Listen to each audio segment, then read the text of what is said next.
Greetings, weary traveler, come, warm yourself by the fire, and let us regale you with mighty tales, tales of adventure, tales of heroism, and of course, tales of Tamriel. I'm your host, Arkhaniir, and I'm joined by, after 2 weeks, that is because of me, I'll get to that, LotusOfDoom. How's it going, Lotus?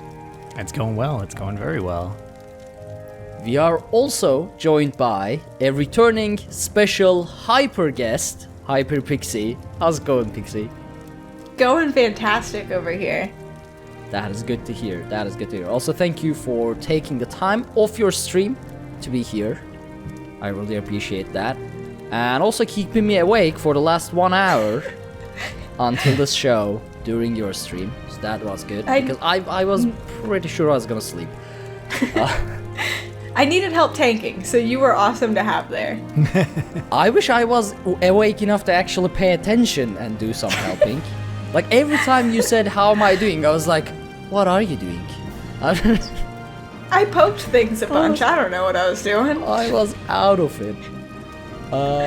But yeah, so we are back after 2 weeks of skipped episodes, which we'll go into detail, to have a show full of hype, because we got a bunch of announcements to talk about.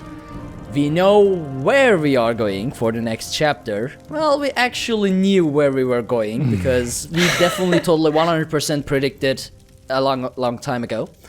Yeah, it doesn't matter what year we predicted we were going to Skyrim. We eventually got it right. Yeah. I think everybody kind of knew it was coming at some point, so... Yes.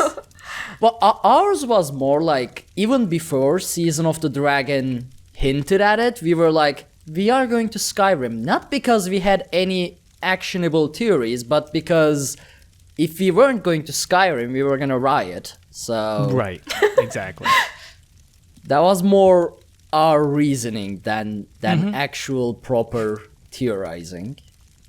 I guess Zoss heard your threats then. Exactly. Yeah. You scared them. Congratulations. That's This episode will also be talking about the Season of the Dragon finally lifting the spoiler curtain, Cloak? I guess. Yeah. I don't know, curtain? I don't know how Curtain's to good. follow up curtain. with that.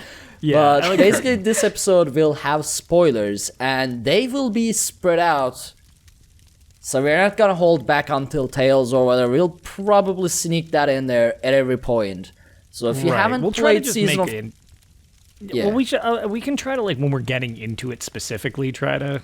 But yeah, I mean, if even you're when we are super talking about the concerned- news, it's gonna Yeah. gonna happen. So Well, here's the first spoiler. If you saw the trailer, you spoiled the ending. yeah, I did that actually. Spoiler alert. Spoiler alert, Thursday, they ruined it. Yeah. Also, I that mean- video was awesome. It was. Anytime I see Novelar, I'm just happy, so... I just have a confession now. I mean, I delayed the show for 2 weeks to play and finish the Dragonhold storyline, and I did not. So, but I'm okay with spoilers, because at this point I realized any spoilers I deserve.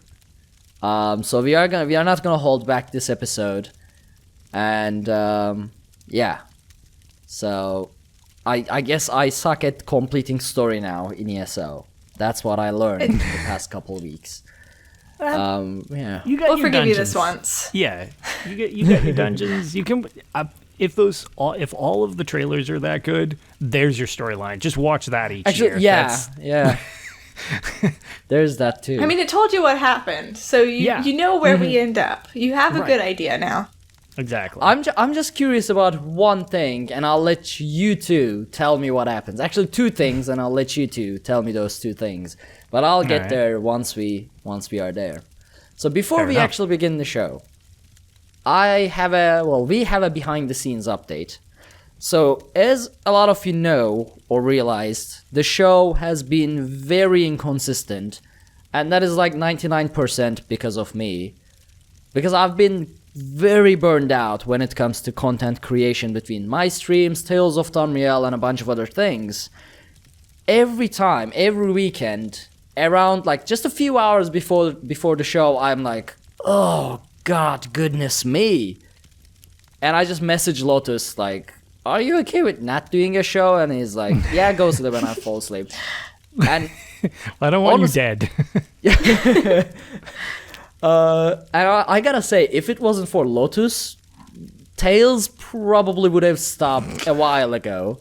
So Lotus has been this like super consistent, and he has been like, whenever I like, okay, we cancel, and I was like, okay, don't worry about it. And whenever I'm like, let's do a show, he's like, okay, let's do a show. So Lotus, thank you for keeping Tales alive through this time. But in that sense, I don't like having Tales inconsistently. So what I did, I basically cancelled my entire schedule for my own streams.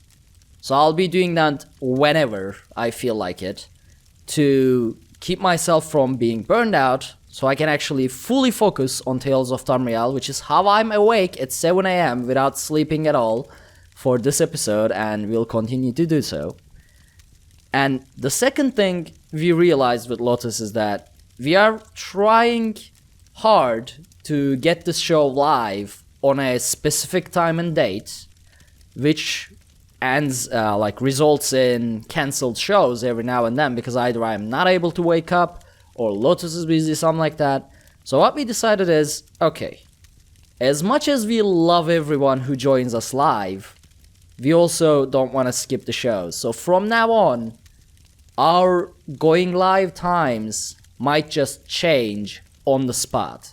Like if Lotus says, okay, I'm available Saturday noon, we'll just do it on Saturday noon instead of in the evening where it's 7 a.m. for me, but it'll be just evening for me. So from now on, it might just switch every weekend, and we'll give you as much notice as we can, but it will also mean a lot more consistency with the recorded episodes. So hopefully that'll be better for the entirety of the show. So those were the behind to YouTube the scenes. If you want to watch us as well, for whatever reason you want to stare at. I assume sounds just looking at Ark's nice flowing locks or something like that. But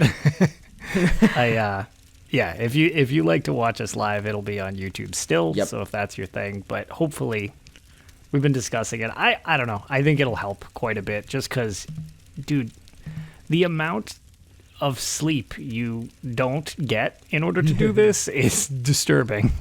I can do I don't know how you do stuff it. every now and then, but good lord, man. Yeah. I mean, see, considering I really think I could do this 7 a.m. from now on with my streams out of the way. But just in case, we are no longer promising 11 p.m. EST, but rather it might happen anytime over the weekend. Also, that said, everyone in chat, thank you so much for joining us. I already see Ryan, Casual Ranger, Ishabu as always, and Robots Radio as well. Thank you all so much for being here on this evening. And yeah, we can actually get on with the show now. So, Lotus, you have the news desk, because I came home tonight at like 5 a.m. because I was trying to stay awake outside. I was like, oh no, I didn't prepare any news or any show notes. I opened the document we have for the show notes, and it was like the news section was entirely filled, and I was like, okay, Lotus is doing it. That's it. So, take it away, Lotus. All right. See, my notes are largely Chinese food induced, so we'll start with that was what we were really doing, was watching Disney Plus, and I was typing notes while eating Chinese food. So I'm not actually a hero. I was just lazy.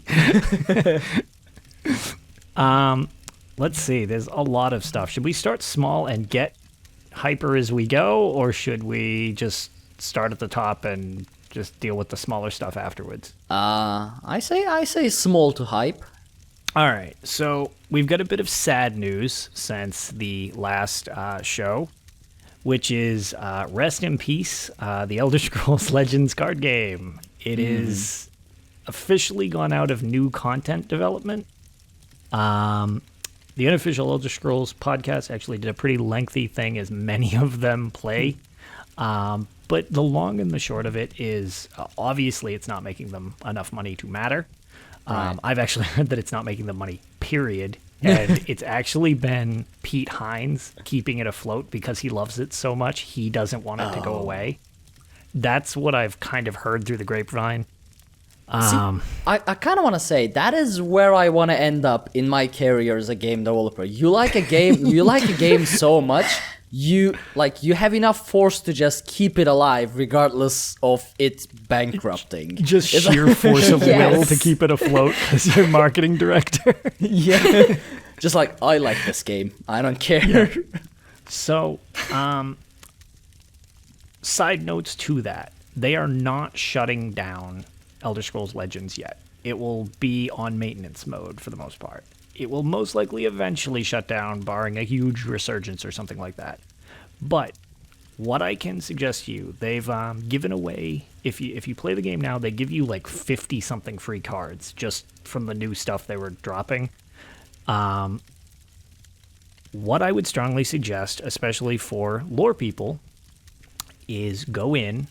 You can buy them with in-game currency. It all still runs. Go through the single-player stories. They're actually really good. I suck at CCGs. I literally learned how to play Magic just so I could play the Elder Scrolls Legends. Actually, best Ryan ever in chat was the one who taught me, along with one of my other buddies. I'm still crap at them, but at the same time, I've dug my way through them. And even on some of the really hard ones, go to UESP and they have the directions on how to beat them. So you can just cheese your way through it. But the stories are actually really good, even if it's not your type of game. It doesn't necessarily need to cost you anything. You can experience what it is before it's gone. But it is in maintenance mode. You can still do logins. You get your rewards and stuff like that. Everything's still working. There's just no new content coming until it eventually dwindles off, which is too bad because, like Ranger said in chat, it's really fun if you like those types of things. I guess the next side game note would be Elder Scrolls Blades, which got a massive update. Does it include optimizations? It does. It's also... Okay, I'm going to update. Let's see. How can I edit myself? Effing awesome, I guess, would be the best way that I could put it. So I should try it again? It has been completely overhauled. It's barely even recognizable. I'm really installing that each other's towns. There are guilds. Shout out to the Rangers Guild with Casual Ranger in chat because I'm in his guild. But yeah... there's PvP, which I was like, this is probably going to be a pay-to-win mess. I'm not sure once it gets going how it's going to work. I've only ever been paired with people equal to me. Your gear does matter, cool. But it literally matches gear and level to me. So... for better or worse, I found out that I played that game a lot more than other people played that game, so I'm only fighting like level 60s in all Dragonbone, everything from head to toe. Oh, God. And I'm like, oh, there's a lot of you people. And then I notice other people's levels. I'm like, 20, 15, 30. Oh, boy. It's like, oh, dear. But it's all right. The big things about the update, it's also decorated for Christmas. So the town is frozen. So if you have waterfalls, they're now frozen in the town and stuff like that. It's snowing. It plays new music. Cute. Yeah. They have overhauled the loot system, which I figured, again, this has to be done in a way that makes the money. It is a mobile game. It's just a game in general. You have to at least view it from a business aspect. Well, the big selling point was they removed chest timers entirely. They're not there anymore. Nice. So if you get a chest, God, you just I hate open that it mechanic. Now. Yes. Yes. And the big thing was everybody's like, well, you're just not going to get chests anymore. And their big thing that I noticed in the article was, yeah, you're right. We're going to give you a lot less chests. They're still scattered around. You get them after a while, but you don't get a chest after every mission anymore. And I was like, okay, I understand how that's going to slow down. They're like, instead, like Skyrim, when you kill stuff, loot's just going to fly out of enemies. And I was like, oh. Nice. So I was thinking, well, it's probably got to be scaled back. The first thing I killed, followed by several more, so it wasn't a fluke like one-time thing, dropped dragon bone, like a dragon bone weapon. Like the weapons are scaled in the ballpark to you. I broke it down and earned more dragon bone than I had earned in like 250 chests prior to that. I was like, oh, nope, that's the exact opposite of scaling back everything. That is giving me everything I want. That's awesome. So at least everything I've seen has been nothing but user-friendly. And I don't... It seems like there's literally just less ways other than cosmetics, like always. It's really just skewed much more toward the cosmetic vein than anything else. So, very cool stuff. Awesome new additions. If you didn't like Blades originally or didn't try it, I would suggest trying it now. It's still free, so worst case scenario, you hate it, delete it. Yeah. But yeah, big fan of everything they've added to Blades. It's a very good update. Very, very consumer friendly. And as somebody who didn't mind the chest timers before, wow, man, that's a lot better without those, though. I will definitely say that. I mean, as long as what they changed makes it run smoothly on either my phone or my iPad, I'm happy. To be fair, because it was the menu. Like, the menus were lagging so much. Mm-hmm. How do you make the menu lag and not the game itself? I mean, Pixie, you are a developer. How do you make a 3D world not lag, but the menu scrolling is 5 frames per second? How do you fail that? I have failed this. I found a way. So Pixie, I have to write... how did you screw up Blades? No. So I didn't screw up Blades, and I don't do game development, but I managed to completely bork like an entire web app because I had this runaway event listener. Because I do stuff for the Navy, and I'm only allowed to use vanilla JavaScript and jQuery. Oh, God. And I had this one runaway event listener, and I was also learning JavaScript on the job, so I had no idea what the hell I was doing, but. That's what you program. Exactly. So I learned a lot, but I had this one runaway event listener that would fire like 50 times to try to like change these drop downs dynamically because I was trying to do way too much with one thing and that borked the whole thing. So I'm really glad I figured that one out eventually, but that might have been. Yeah, but here's the thing. You have an excuse. You were learning JavaScript on the spot and whatnot. This is Bethesda. They've been making games for 25 years. Yeah, they're not new to this. True. I try to be a little lenient because maybe it was an intern or maybe it was someone fresh out of college like me. They were like, you can handle a menu, it's fine. And then really we're like, oh no, I don't know what I'm doing. So hey guys I who program 76, we've got another project for you. Oh, that was harsh. I can say that because I like Fallout 76. I have that game, but I have yet to try it. I actually really like it. It's just, well... I mean, when I watched people play it, it looked very fun. Yeah. But when I it is listen to it's people who play it, it's like... What even... How is this... No, the goofs and screw-ups in that game are really, really funny. Like, because it's just like, what were you thinking? Or what is happening right now? But overall, I still like the game. It just has some interesting choices. I need to try it. I need to see it firsthand. I really do. I've never been a Fallout fan, so I was like, okay, if enough people around me in the same time zone that I am in buys it, I'm gonna buy it, but that didn't happen, so I was like, no. I actually had it gifted free to currently me for like a weekend. Oh, really? Well, yeah, the weekend is I think over, it's a free play so. weekend. Somebody I met online actually gifted it to me because they had an extra game code, didn't have anybody to give it to. But I've never played a Fallout game, so this would be my first Fallout game. Oh, so I want to try that it. That is a rough game to start Fallout with.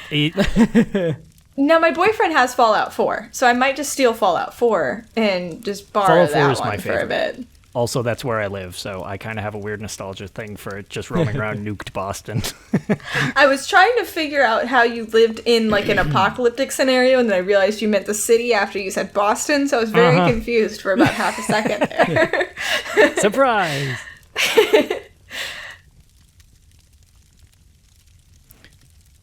All right. So I guess maybe we should just discuss the event situation at hand. The fact that the Undaunted event, anybody have any input, what they would like to say about the ongoing Undaunted apocalypse? Speaking of apocalypses. I mean, I was really excited. So dungeons, for the longest time, have been, like, my thing in Elder Scrolls Online. Like, especially, like, the end-game dungeons. I've taken a little bit of a step back from it because I got a little bit burned out, and so I'm just more interested in the questing at the moment. But I was really bummed out whenever it was originally kind of pushed off.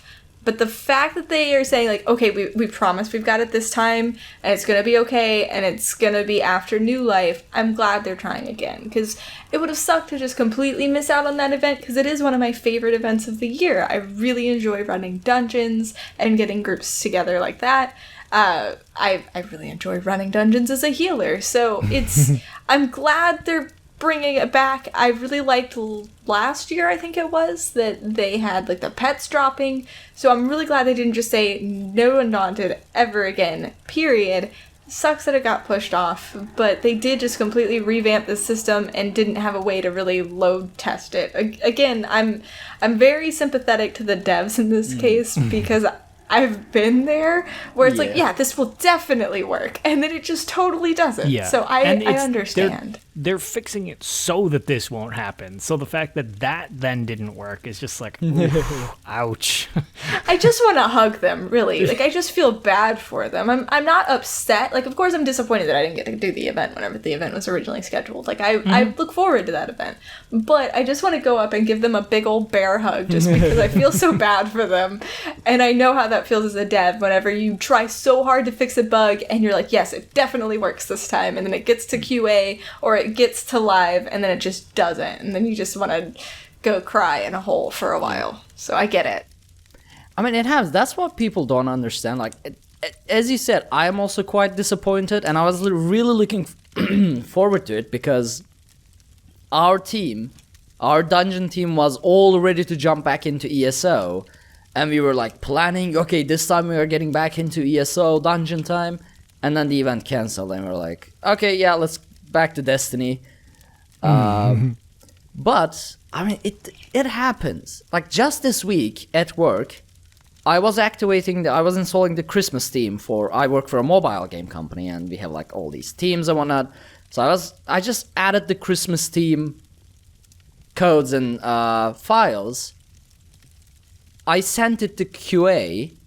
Somehow, what I did broke the entire localization system. Oh no. How? I still have no idea how. Like, what? I mean, how is that? I just added files and changed a few file paths and broke the entire game. It's like, So when you revamp a system like the Dungeon Finder in a massive MMORPG in a code base that's been out for 5 years, things will break. And if you manage to do it without breaking them, you should just start teaching at, I don't know, MIT or something, and educate new brains into this world. So it will be. I never really expected it to not break. Was it a bit disappointing? Yeah, but it was gonna happen. There is no other way how that would have worked out. So I'm hoping this time it will go smoothly and our dungeon team will be back in ESO. That is what I'm hoping for. So the benefit to it, because as it was brought up in chat, they're handling the situation, it seems like, the best they can. It's obviously coming back, well, they're ballparking sometime in January, it looked like, but they're pushing it to the new year.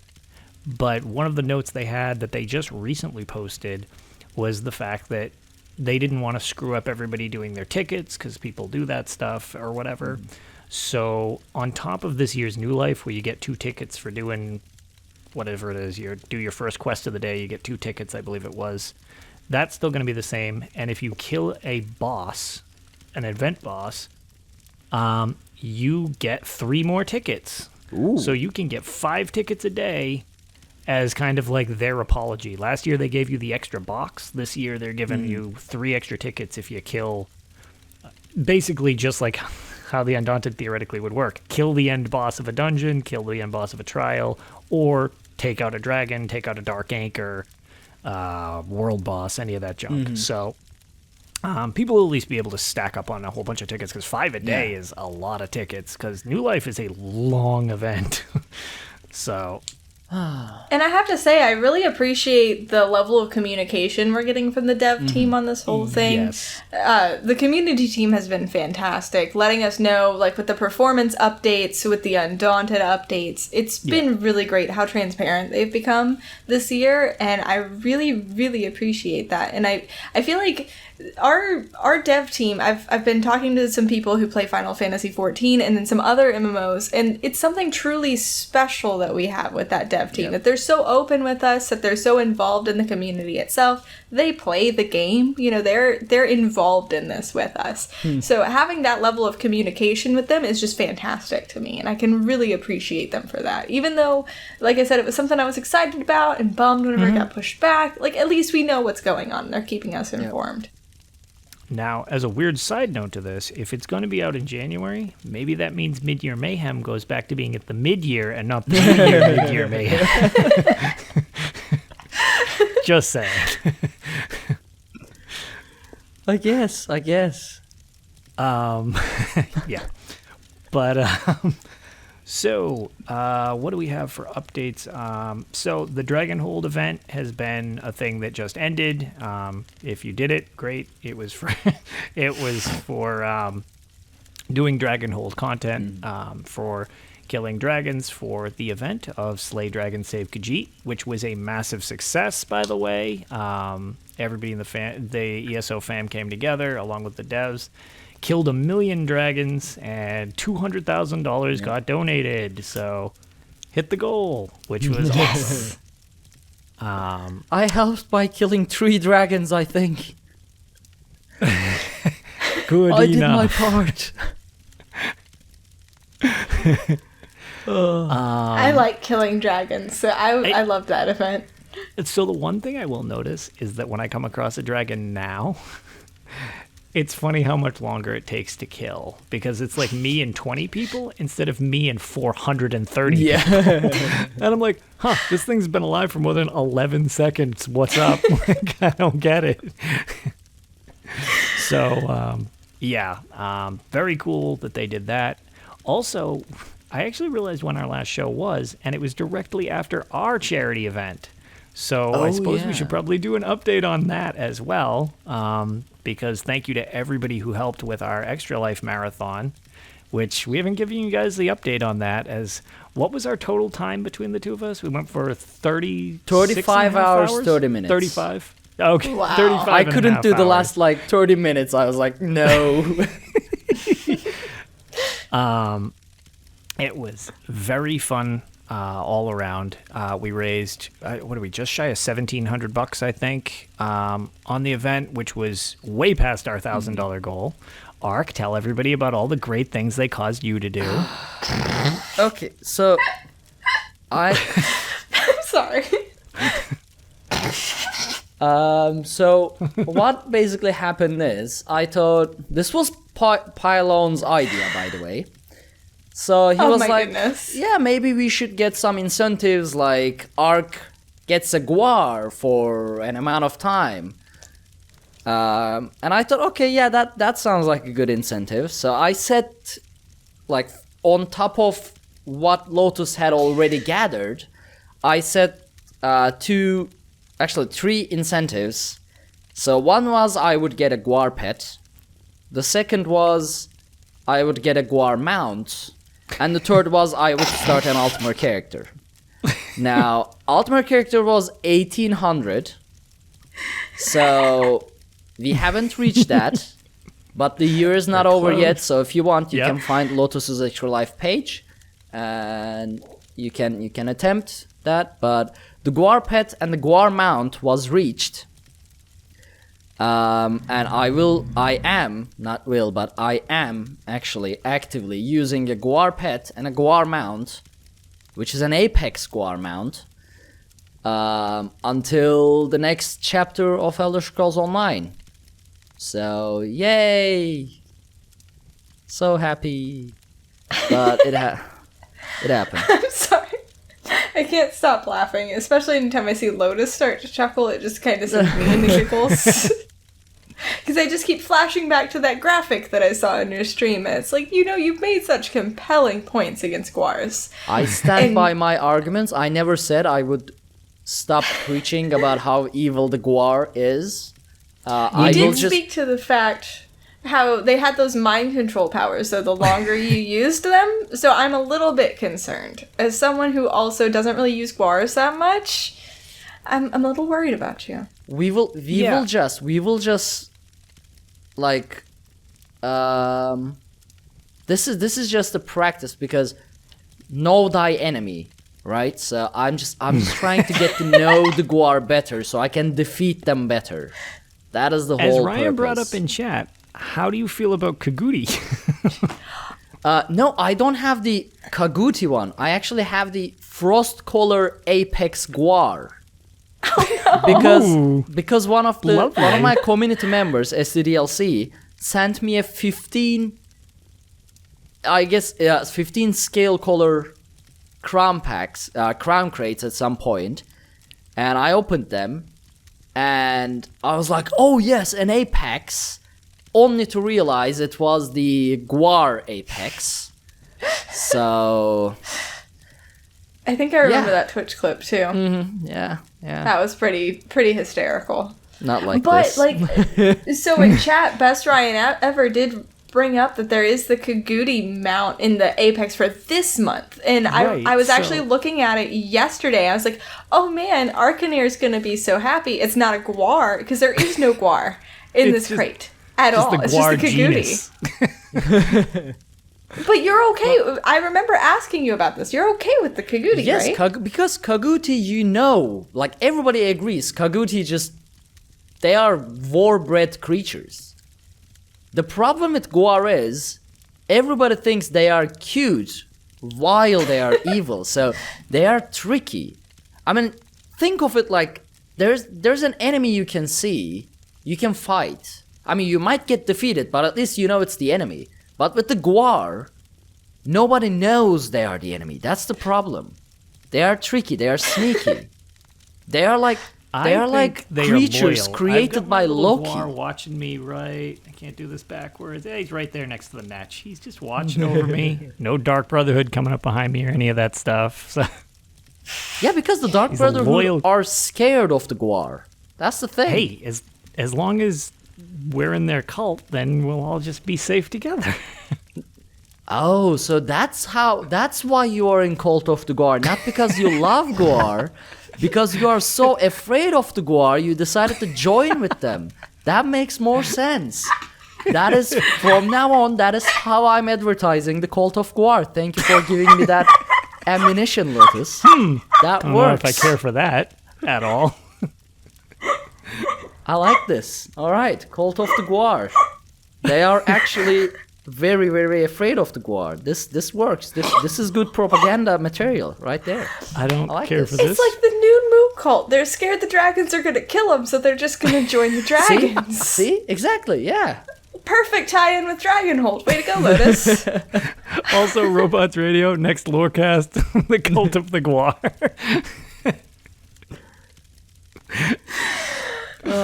But yeah. So how much are we at the the extra life, Lotus? Do you have the exact number? I can bring it up right now on my phone. Yep. Just double check. I don't want to go to Wikipedia about what a Jabberwocky I already is. found it. Hold on. Oh, perfect. So we are at 1565. So okay. So yeah, we're just shy of 1600. Perfect. Yeah, I That's what I still thought. got some like good You got a way little between leeway me and before. my Altmer character. So that'll be Please. nice. I think I'm safe. I think I'm safe. Please help him get to an Altmer character. I mained an Altmer for years, and I want him to experience that pure joy. I just gave Pixie a hard time on her stream because she plays an Altmer character. So if I finish today with an Altmer character, that'll be bad.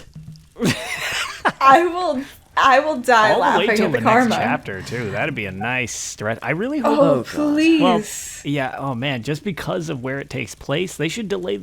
We should get smaller DLCs going up to it, and since Skyrim's all wintry, we'll have that for the fourth quarter. So then it can just be nice and snowy. Wait, I said chapter, right? Oh yeah. Yeah, you don't get out on the first DLC. You're good. You're stuck with this at least until June. there's a DLC between the chapter. I miscalculated everything. Yeah, no, you're stuck with this at least until June, baby. That's how this works. There's a reason why I said the next chapter, because I was sure with the next Elder Scrolls Online chapter, because it would be Skyrim, I was sure there would be Skyrim, like Nordic-themed mounts and pets, and I was like, okay, I'll just say until the next chapter, so when the Nordic-themed mounts and pets are released, I can drop the Guar and I can switch to that. But if they release it with the DLC, while everyone is running around with the Nordic-themed pets and mounts, I'll be running around with the Guar. Oh man. I made a mistake. I'm so sorry. You lost Pixie. Oh man, I'm gonna cry, guys. I can't quit. That's good. We got Ark's soul to break literally on stream tonight. Definite plus. No, it'll truly shatter whenever he has to make an Altmer character. And he has to charge into Skyrim as a Thalmor. That's man, God. Wow. That will be an affront to everything we stand for on this show. Well, that would make I would me be so banned happy. from this show, even though I host it. I can't come here every week and tell my Altmer tales. We are just gonna go on a hiatus until like June or something.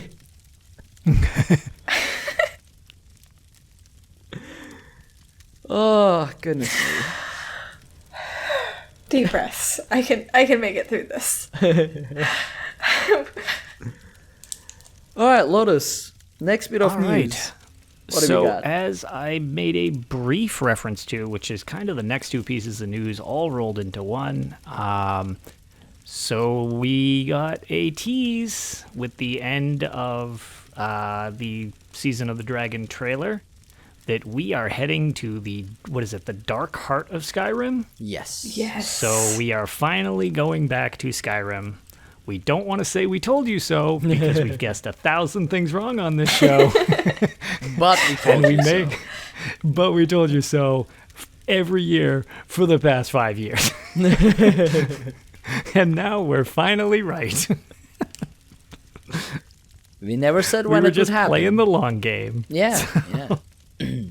I'm beyond excited for this. I cannot wait. There's been enough time between my last Skyrim playthrough and this that I am so unbelievably hyped for this that I can hardly stand it. Blackreach trial? Totally a Blackreach trial. God. That's what I assume. Actually, wait. In Second Era, would we still have the Falmer in Blackreach? Yes, because the Dwemer are gone, and that all transpired when they were still around. Then I don't want Blackreach. Blackreach is just entirely flashbacks of just Falmer and those weird creatures. Things? Whatever they are. The little clicky things? Yeah. When I got my PC, I decided I was going to do modded Skyrim, and I was like, oh, okay, live another life. Let's do the necromancer thing, because it was after Elsewhere launch. I was like, I'm a necromancer, this makes sense, and it started me in Blackreach. Oh, God. I'm like, oh, no. I walked out, immediately got one-shotted by that Dwarven sphere, and I was like, oh, no, what did I do? And it became a stealth game after that. Now I see how everybody ends up as a stealth archer.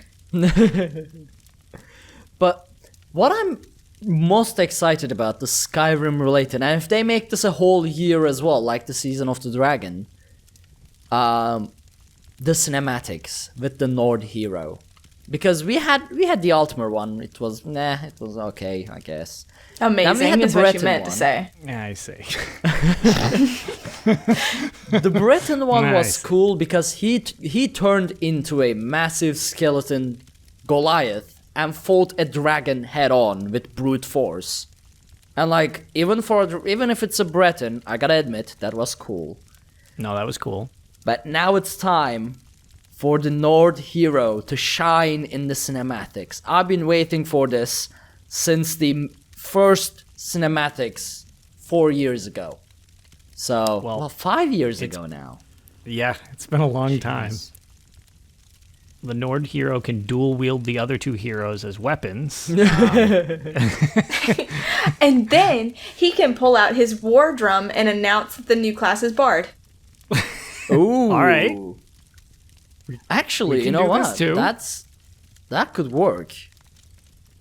Bard as a That new would make me class. very happy. I'm not going to get too overexcited for it because if we look at the way... So we had a new class with Morrowind, but not Somerset, and then we got one again in Elsewhere. So I'm guessing we're going to get a new skill line and not a new class this Oh, time. that makes So I'm sense. not going to get overhyped for Bard as a class, but Bard as a skill line would be awesome. Or spellcrafting, depending on where we go. Spellcrafting is what I'm going with the Yeah, college. yeah. Because the college will be in its construction, it won't be destroyed, and let's get some spellcrafting, which technically wasn't taken off the table. Yeah. Even though Nick Conkle, I believe, that was his pet project, doesn't work there and hasn't worked there for many years.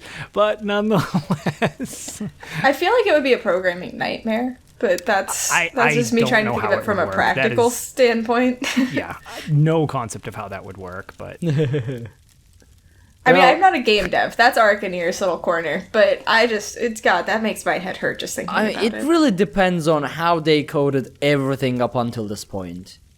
Like, if they structured it properly, then it would not be that big of a problem. But if it's anything like our code base, they'll die. They'll suffer.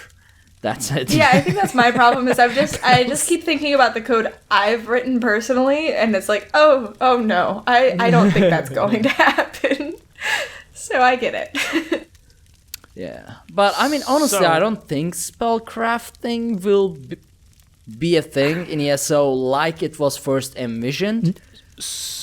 probably not, and certainly not like the other games where Morrowind. 15 minutes into Yeah. the game, I was like, "Oh, I broke this," and then in Oblivion, I was like, "Oh, this is even more breakable." Like,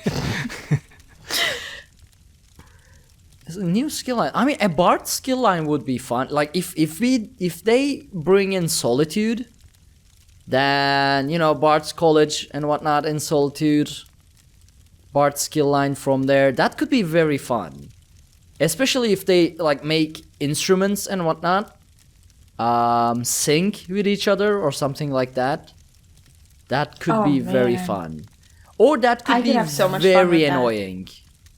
Because if they are spammable skills, then people will just be spamming it non-stop in towns. Other people, totally not me, I will not do such a thing if that's a thing. Totally other people, but there will be spamming of music. Constantly, I'll non-stop. spam it. There we go, see? It's definitely Pixie's gonna do it. I'm definitely not gonna do it. I'm not at all an annoying person in towns in ESO. I just chill. I'd probably do it outside of the town, but I would totally spam the music anytime because like I mentioned before that I'm a fidgeter, and so if I'm waiting on something, that's going to be my go-to fidget is pull out the lute and try to Yep. figure out Sweet Child of Mine on the lute and Hey, see what I alright. can do. I like it. I've seen people do stuff like that in other games with Bard. Like, people have recreated songs in Final Fantasy XIV on their Bards, and I want to do that in ESO so badly, and it'll be so much fun. I really hope it happens. I just want a sick electro guitar solo for the ultimate of Bard skill line. Oh my god, that'd be incredible. Just do a knee slide and fireworks go off behind you. Yeah. I will say, I have been singing the praises of Necromancer Healer since it launched, but if we get a Bard class, like, I'm ditching my Necro as my main. Your bard healer, it just sings to you lovingly or something. Yes, I'm going to serenade you with my lute, and that's going to heal all your wounds. Be free of your wounds. Get healed by the power of music. See? Your job is done. Just code that, Zos. Somehow hit harder because of my song. And kill the bosses with great force. See? This is perfect. Yeah. I mean, I wish I Pretty could much sing done. at all, but... Well, it's better than my monotone way of doing everything, so... But honestly, like... So a lot of people say it will be the Reach, so like Markarth area, and the whole storyline will be about Reachman, which would really upset me. Because I really don't like the Reachman storyline. It's just... Yeah. It's kind of like... There is so much Skyrim can offer in terms of like culture and like atmospherics and things like that. And Hermaeus Mora coming Oh, from so Solitude. that's what you're after. That's why you want Winterhold, isn't it? Just saying. The That's- Augmentinium's right up above Winterhold. I am biased. I thought we were going to the Reach before I saw that still at the end there. So I thought we were going to the Reach, and my newest tune is actually a Warden healer Breton that in my headcanon is that she was raised by Reachmen and has left their culture to go do other things. Okay. So I'd be really happy if we went to the Reach and learned more about Reachmen. So I'm breaking from the mold a little bit there, but you're kind of used to that because I play an Altmer. So Although Markarth and Riften are my two favorite places in Skyrim, so I will not complain at all about having Markarth be involved. That place looks so incredible. So I'd just like to see their art team do an interpretation of it. Yes. What with the I waterfalls was going gonna down say, the rocks and it's so It's cool a looking. very vertical city. It could It be really really fun is. to explore, and I will definitely keep dying because I keep falling off the places. But like Skyrim, yeah. Elder Scrolls Online's environmental team with Markarth, that could be fun. But I'm really hoping for like the northernmost areas because I want my auroras and I want my snow and I want my snowy mountains and snowy forest and I want more of my auroras. Just give them to me. Come on. We had enough desert in the last few chapters. Now we need the snow. No, I had thought, so I had been thinking about this a lot before the announcement, because we were all pretty sure we were going to Skyrim before it was announced, let's be honest. So at first I thought we were going to go to the Reach, and then I saw the picture, I was like, you know what, that kind of looks like whenever we first come out of that cave, whenever we escape Helgen, and we see Bleak Falls Barrow in the distance, that little valley where River Run is, just Whiterun Hold, that area. So I was like, okay, we're going to Whiterun Hold. Until I saw that comparison between Solitude and the Still, now I'm kind of iffy, but, you know, we just had all of this dragon stuff. What happened in Whiterun Hold? We captured a dragon. So then I went Googling, and it's like, okay, I think that might have been the first era. But that would be a perfect segue if we're going to figure out how to get the rest of the dragons out of elsewhere. We should go to the place where they figured out how to capture a dragon. So if we went to Whiterun Hold, it does look kind of like Whiterun Hold to me. Mm-hmm. I think it makes sense. I mean, and I think a lot of people would be happy to see Whiterun. There was a tweet Kyle retweeted actually, and in that, like you can see on the left side, it was circled like yes. bleak. I know exactly what you're talking about. Yep. The first burrows that we go into to find the Dragonstone in Skyrim, it looks like the head of that one of the Bleak Falls arches. Right. Yep. And that makes sense to me, and I would really love for it to be Whiterun, because my character is from Whiterun. So, also, like, if they bring in Whiterun, they could bring in the story for the Elder Gleam, I don't know if I forgot the name of the tree in Whiterun from the sapling of Elder Gleam. What was it? It's in Kynes Grove, which is in Eastmarch. No. Elder Gleam is in Kynes No. Grove, but the tree in Whiterun in Skyrim, right in front of the temple. Yeah, right. I in know front what of the you're talking temple. about. Yeah. I can't think of the name, but I know what you're talking about. Yeah. I don't actually. But God, like these are the types of things when I'm listening to these. I was like, why don't they know the answer? And then when I'm on the show, I'm like, what the hell's the name of that thing? I feel like it's something that's going to hit me as soon as we stop recording. yeah, Or chat will possible. fill us in. Possible. Yeah. But there's so much in Whiterun that I want to see, and as Pixie said, it has the Dragon's Reach, which the entire purpose is capturing a dragon. And if Right. it was functional in 4th era, it would be functional in 2nd era. Definitely be functional. Yeah. Right. So I mean, there's also another theory. We just Yeah. get all of it that we don't have. That would be amazing. What if Oh they my just give it all to god. us? I mean, Like, I- elsewhere was north and south, and they split it between. I mean, both of Exactly. them were very large. What if we get, Whiterun the Pale? Sorry, I'm looking at a map. That's why I'm staring at the side. For those on video, I'm surrounded by the maps of the game, so that's how I know this stuff off the top of my head. I'm not actually smart. So if they fill in Whiterun and go up to the Pale, get Dawnstar, get Winterhold, get all of that stuff. For one expansion, and then do the other to the east or to the west even more for the second half that has Solitude and Markarth and stuff like that, Morthal. The only thing, which I believe it was the Tamriel Traveler that I was having this discussion with on Twitter.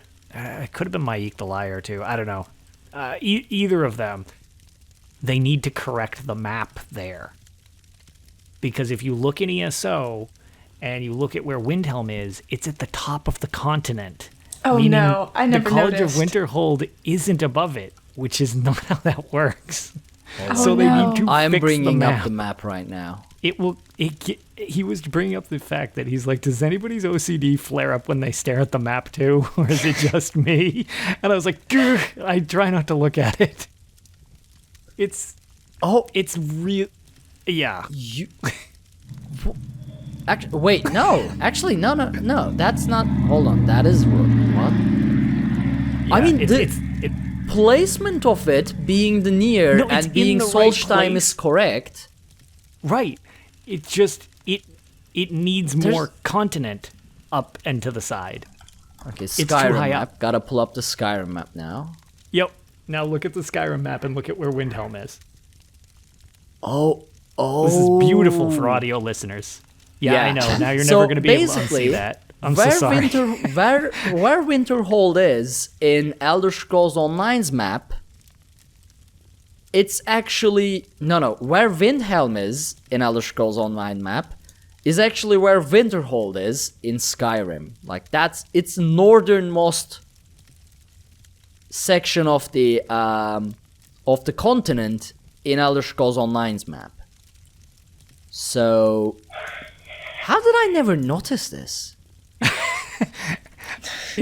So to be fair, most people don't until someone points it out to them, and then they're like, "Oh God!" I'm like, "Yeah, I know." I gave me a twitch immediately. I was like, "Wait, that doesn't seem right." And then I looked at the map. I was like, "Oh no, that makes my head hurt." It's like. Also, Gildergreen is the name of the tree. Yes. Thank you. Oh There my we go. god. Mia There we Pearl, thank you. Thank you. Thank you. Yeah. Oh, but how is Win? How is this? What is this map? All right. So, anyways, I broke Ark again. I How almost many don't of tell this is people not about right? that now. There's a few. We're not going to get into those because I'll have an aneurysm. It's too late. If Windhelm is there, where is Winterhold? They're going to squeeze it in off to the side. Maybe there was a climate crisis. To be fair, we don't know how much destruction happened over there, but at the same time, the problem is Windhelm is just too high up. So I don't know how you Oh. would make more continent like above it, because I'm big fine freeze? with them, like, yeah, because they like have the potential of like, okay, the college is here, and you know how the college is kind of levitating on that landmass, which clearly gave out from under them when the town or the city was like destroyed. So that's fine if they want to fudge that a little area, but it's just kind of seeing as like, okay, I don't know how it's going to move left and right a lot, but it's going to be weird, but all right. Oh, so, no. Yeah, so I maybe never they'll- noticed. Yeah, That they'll hurts. probably do some adjustments for all our audio listeners. Look at the ESO map and the Skyrim map next to each other and look up Windhelm. If this type of thing is interesting to you, I'm so sorry if you can't unsee it. So Or just It's a be thing. me and just pretend you never heard any of this Yeah. and just keep on Pretend it's not a thing. enjoying it. So ESO's Skyrim map is like it was stretched horizontally and compressed vertically. Correct. How? Now I will spend the next few hours just comparing the entire ESO Tamriel map with actual Tamriel map and see what else is Wait. wrong. You did say you were worried about falling asleep, and now I feel like this is something that'll keep you Yeah, up. Yeah, exactly. So- Good luck sleeping now, buddy. Which one is the correct map anyway? Is it? Should we look at the arena map? Like that is the original? Nobody should ever look at the arena map. Elder Scrolls arena map. Too late. Oh dear. Okay, this doesn't explain anything. This is so low resolution you can't figure out what you're looking at. I don't know what I expected.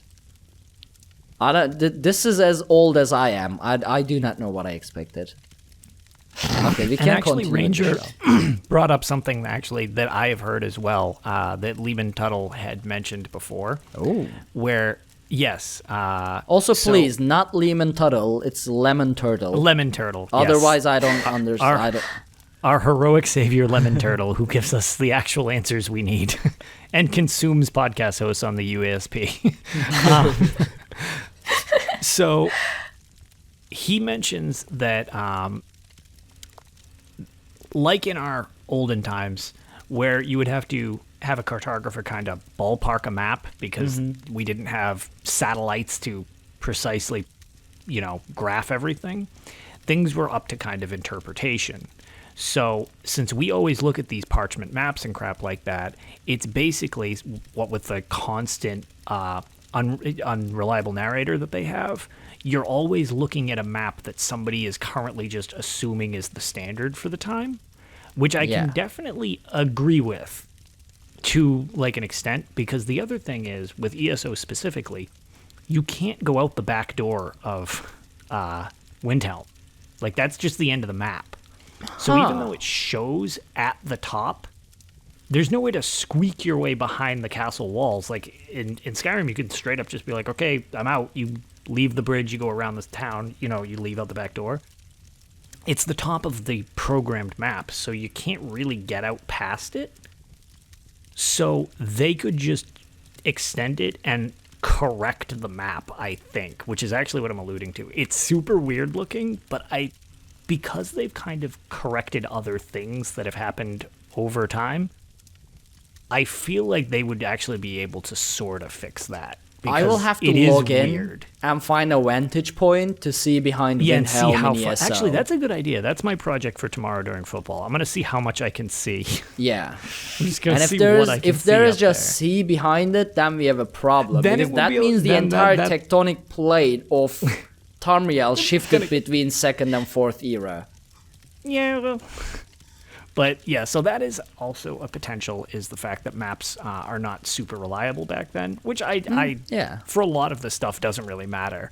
So it's like, oh, okay. But yeah, it's a funny little, almost like Easter egg of how Yeah. the map is designed, where it's just like, ooh, that's going to be weird if they ever address that. And the time has come. Thank you for haunting our dreams, though, in the meantime. Yeah. I aim to please or horrify. I mean, I didn't need to sleep anyway, so Yeah, exactly. this is fine. Which, after all this Skyrim hype-inness, let's get to the final level of hype, where I think Pixie should probably cue things off with this. So they announced that on January 16th, they are unveiling more information about the new chapter in Vegas, of all places. And I know Casual Ranger in chat is going to be there. I got surprised with the trip there, so I'm going to be there too. And I am beyond excited. I'm from a super small town. I've never been to a place even near the size of Vegas, so it's going to be a huge culture shock. But I've never been to a gaming convention of any sort before, and oh my god, I'm going to have a little fit over here if I don't just calm myself down, because I can't wait, and I'm so excited, and I am really excited to meet everyone there. That being said, there is a little caveat, because if you were to go online right now and go to the link, if you just Google ESO Vegas, you'll find it. You can RSVP, but you get put on a wait list. So I'm currently on the wait list. I don't know if I'll be able to get into the event itself. I'm going to just beg someone to smuggle me, or just pray to RNGesus to please let me in. So there is a wait list currently. The Lore Seekers did post on their Discord that ZeniMax is looking at expanding the size of the people they're allowing in. So I'm holding out hope that I'll be able to get into the event itself and report back to you guys. But there is going to be a pre-party. So Casual Ranger, the Lore Seekers, and Kyle Dempster Studios are all trying to get together to get an ESO meetup the day before. And I believe if you join Kyle Dempster Studios Discord, anybody is welcome. We're still trying to get the details sorted out and everything. So I'm just kind of following things over there. So I'm definitely going to be there, and I really hope to meet anybody out there in this community. I'm beyond excited to meet all of you who can make it out. It's going to be a super fun time. I've heard that there may or may not be an after party for people who can get into the event, and it's just going to be a great time, and I cannot wait to see it live. Even if I'm watching it from the hotel room next to the place and not actually in the event itself, like, I will be there with you guys feeling all the hype you're feeling in that room, and I cannot wait to see it with you all. So, Lotus, who else is going? I guess I'll announce that I'm also going, actually, and I haven't told anybody until now. Yes! I actually have my tickets booked, so I will also be going to Vegas. I've actually kept it quiet. Ark knew, and only one other person actually knew, because I wanted to make Who wasn't me, by the way. So I was talking to him before the show, and he just didn't say anything. Hyper Pixie's going to be on. I can actually just announce it after she does. Yes, so yeah, I actually am going to Casual Ranger, and he's very annoyed that I've not told him. Dude, I can't wait to meet you. I'm so excited. Oh my god. Yeah, so I will also be going, and this is the weirdest shout out possibly ever, as somebody who doesn't play Elder Scrolls or video games beyond the N64 pretty much. This was my wife's idea. That's awesome. I was apparently in a similar situation to you, talking about like, oh man, this would be pretty fun, but I'm coming off Christmas break. I don't know if I should really take more time. And her exact response was, are you stupid? She's like, why would you not go to this? And I was like, well, there's so much crap we have to do and stuff. She's like, okay, fine. You want to feel better about it? Why don't you and I go? You can do your thing for the first 2 days. And then she's like, later on, we can go and explore Vegas and go out to eat and watch a show. I was like, all right, whatever. My arm is officially twisted. She's like, okay, I'm booking tickets. We're going to Vegas. It's like, all right, we're going to Vegas. So that's so similar to what happened to me. So I was just like resigned to the fact that I wasn't going to go because I'm coming off of Christmas break and all of that, and I didn't want to take more time off. And then my boyfriend's like, you're going to be dumb if you miss this. So just go. It's your dream to go to one of these things. You've been playing this game for 4.5 years, and you have not shut up about it since console launch. Just go. And I was like, okay, I can't argue with you. Love you. Bye. At the pre-show, when you were talking about Pixie, like you were going to Vegas, I was looking at Lotus like, oh. Yeah. You guys. I know. I've had that planned for a while, and that's as Ranger's still losing it. Yeah, no, that's been the thing, is I wanted to make sure that it was going to happen before I said anything. And then I was kind of like, okay, well, now I could just like post. I was like, actually, you know what? We'll just save it for the podcast, and then I'll post about it afterwards or whatever. And then when you were coming on, I was like, oh, this is even better now that you're going. And I was like, perfect. And I'm going to get to meet you in person. And I'm going to freak out. It's going to be so much fun. Oh my God. Oh my God. I'm going to lose it. So it'll be a giant ESO actual family time, which I haven't been able to do since last year's Bethesda Game Days in Boston. So I've never been to one of these, so you're going to have to like show me the ropes. Oh yeah. Now that this is a little different than anything I've been to, but generally everybody is actually super nice in person. And since that's the other thing. I always have to change my profile picture for people who only listen, because some people don't actually know what I look like because they listen to the audio version or whatever. And it was funny because at Bethesda Game Days last year, I switched it before, and several people were like, I'm so glad. They were like, I actually had never seen what you looked like. I just knew your voice, but if you weren't talking to me, why would I know who you were? I was like, okay, that was probably in hindsight a good thing to do. So, but yes, so I get to join in on the festivities along with everybody else, and the hype will continue to get completely ridiculous. Lotus joins the battle. It's gonna be great. Yep. Meanwhile, I'm just gonna watch silently from home as it's like events. It's what was it? 7,386 miles from me to you. Yeah, something like that. Oh my God. Just add another couple. Well, about 1,000 miles to get to Vegas.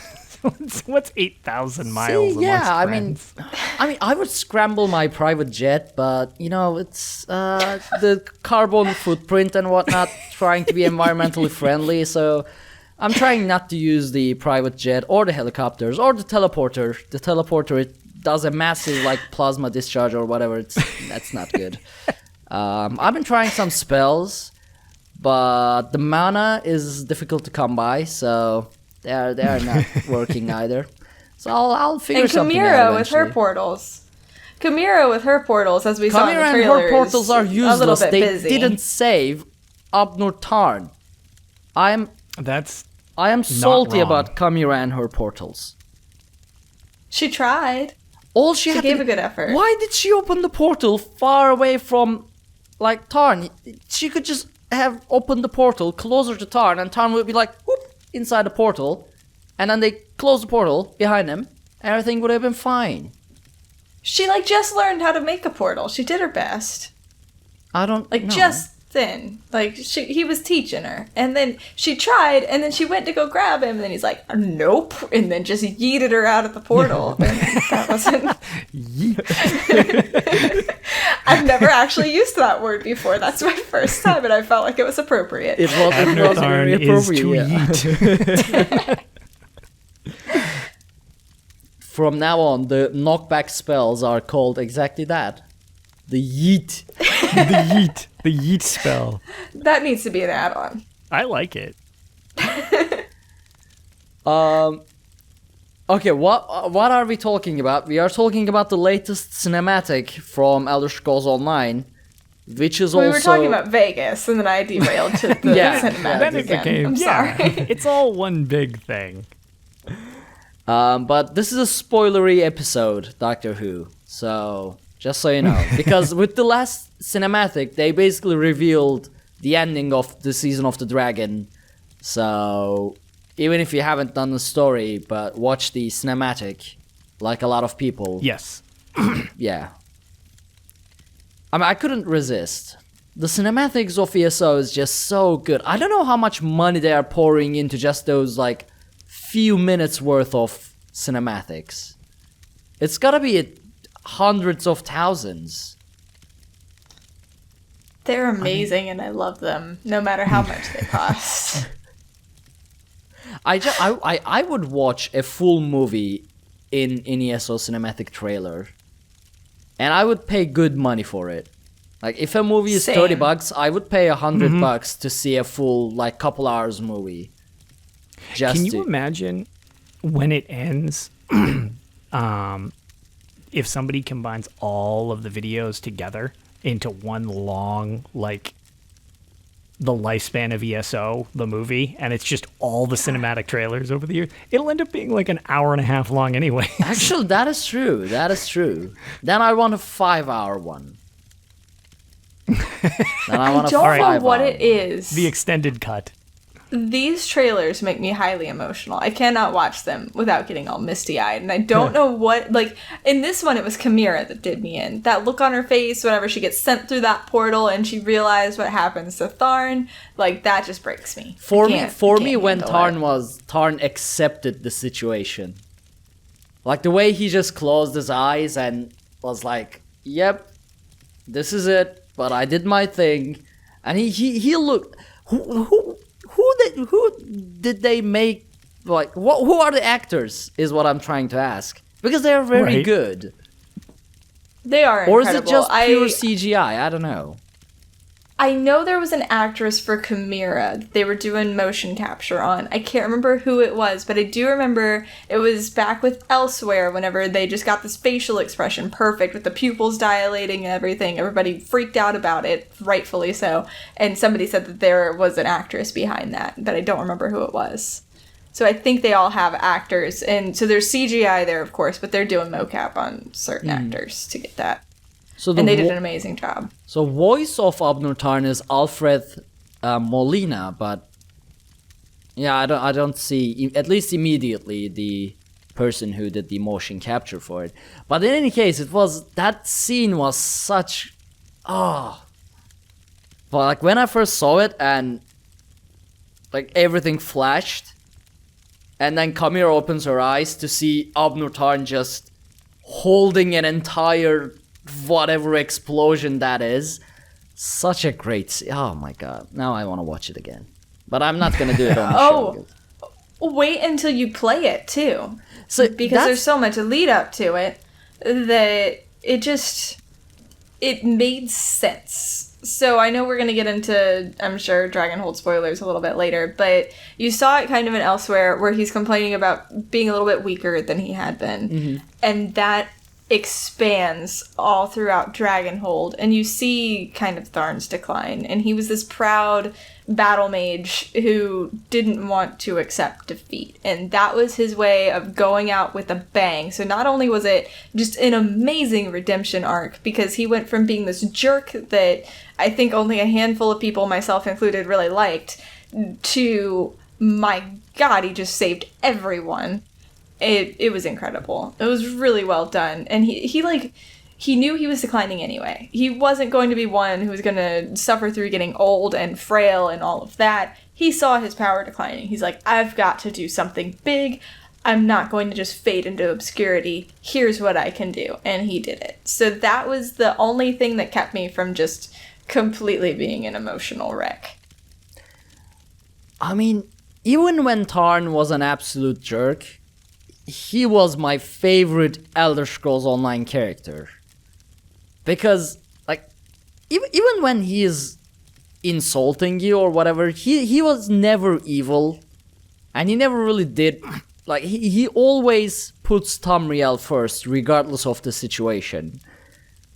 And, like, people were giving shade, like, throwing shade at him because of it. They were like, pompous, yeah, that's one word for it. Yeah, that's a good way of putting it. And after the trailers, people were like, oh, Abnur Tarn, whoa. And I was like, you guys hated him for all this time. And now you're... Well, Tarn didn't deserve all the shade he got. He really didn't. And even whenever he was insulting you, he was at least creative about it, and it was really entertaining to listen to. Yeah, it was... Yeah, it always seemed like he was just like a...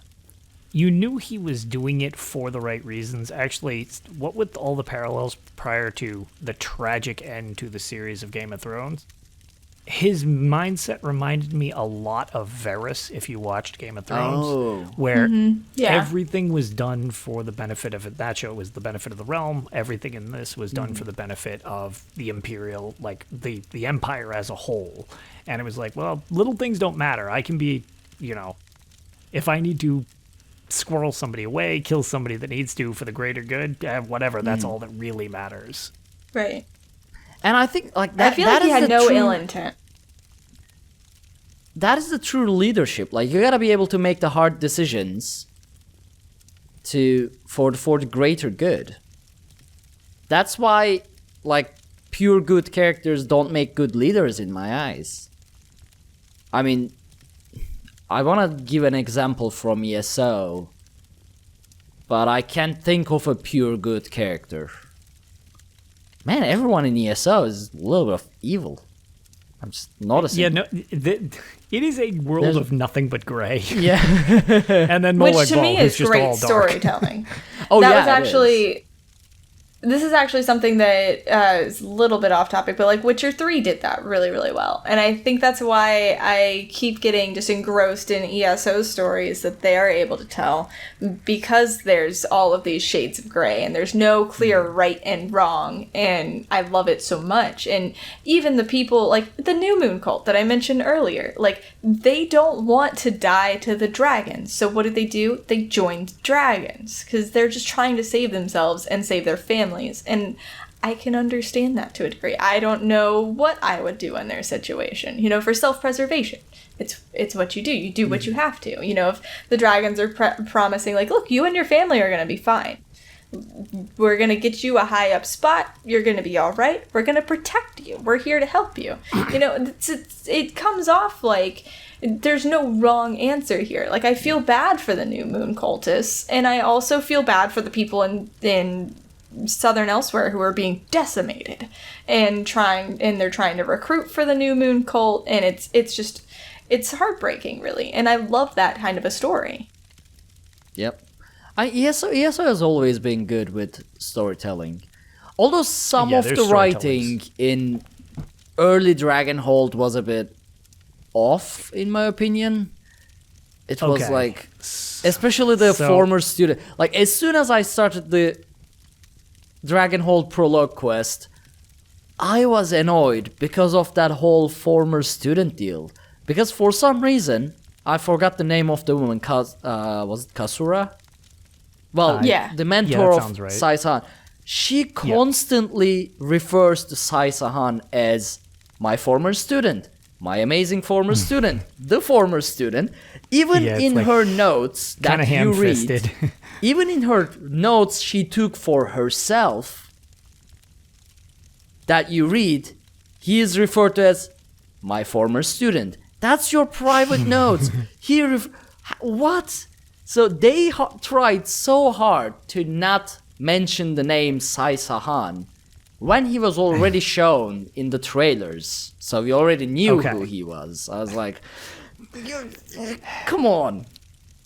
All right. So on that note, because this is something I would like to bring up, and again, as much as I like being positive about things, I will also like to bring up things when they're not well done. So the only other person I actually know of who decided that they would off Sai-san in the main campaign was Ninja614. We had different reasons for it. I was like, okay, well, I clearly imbue the power of the amulet with the strongest person, which I think is currently Sai-san. He wants to get with Lyris, so needed to off his competition. It is what it is. However, that aside, I talked to him, and he brought this up. I forget where I heard him bring this up, but whether he brought this up somewhere as well. If you kill Sai-san, it is peculiar that he comes back. Mm-hmm. Yeah. And there was notes that it would all make sense. Well, I went through every single dialogue option in the entire expansion from every angle to find out exactly why he came back. And from his interpretation, I don't remember. Everything went dark and I just woke up here. And I was like, well, that's kind of lame. So I was like, hopefully there's more, because that was just in the prologue. And I was like, I hope they go more into that. And they do when you're on that final, when you're in this, in the mask, the vision of the mask, and you're walking across the sand dunes toward the Akatosh timepiece that everybody takes screenshots of, but nobody has any context for it because it's a giant spoiler. But when you're walking toward Nafalar, or Naflargalargalargus, if you use this new name, But when you're walking toward him and you've got the giant like sand thing in the background with the hourglass or whatever, you can talk to the what was the original bearer of the mask? Her name? Jadari. Thank you, Jadari.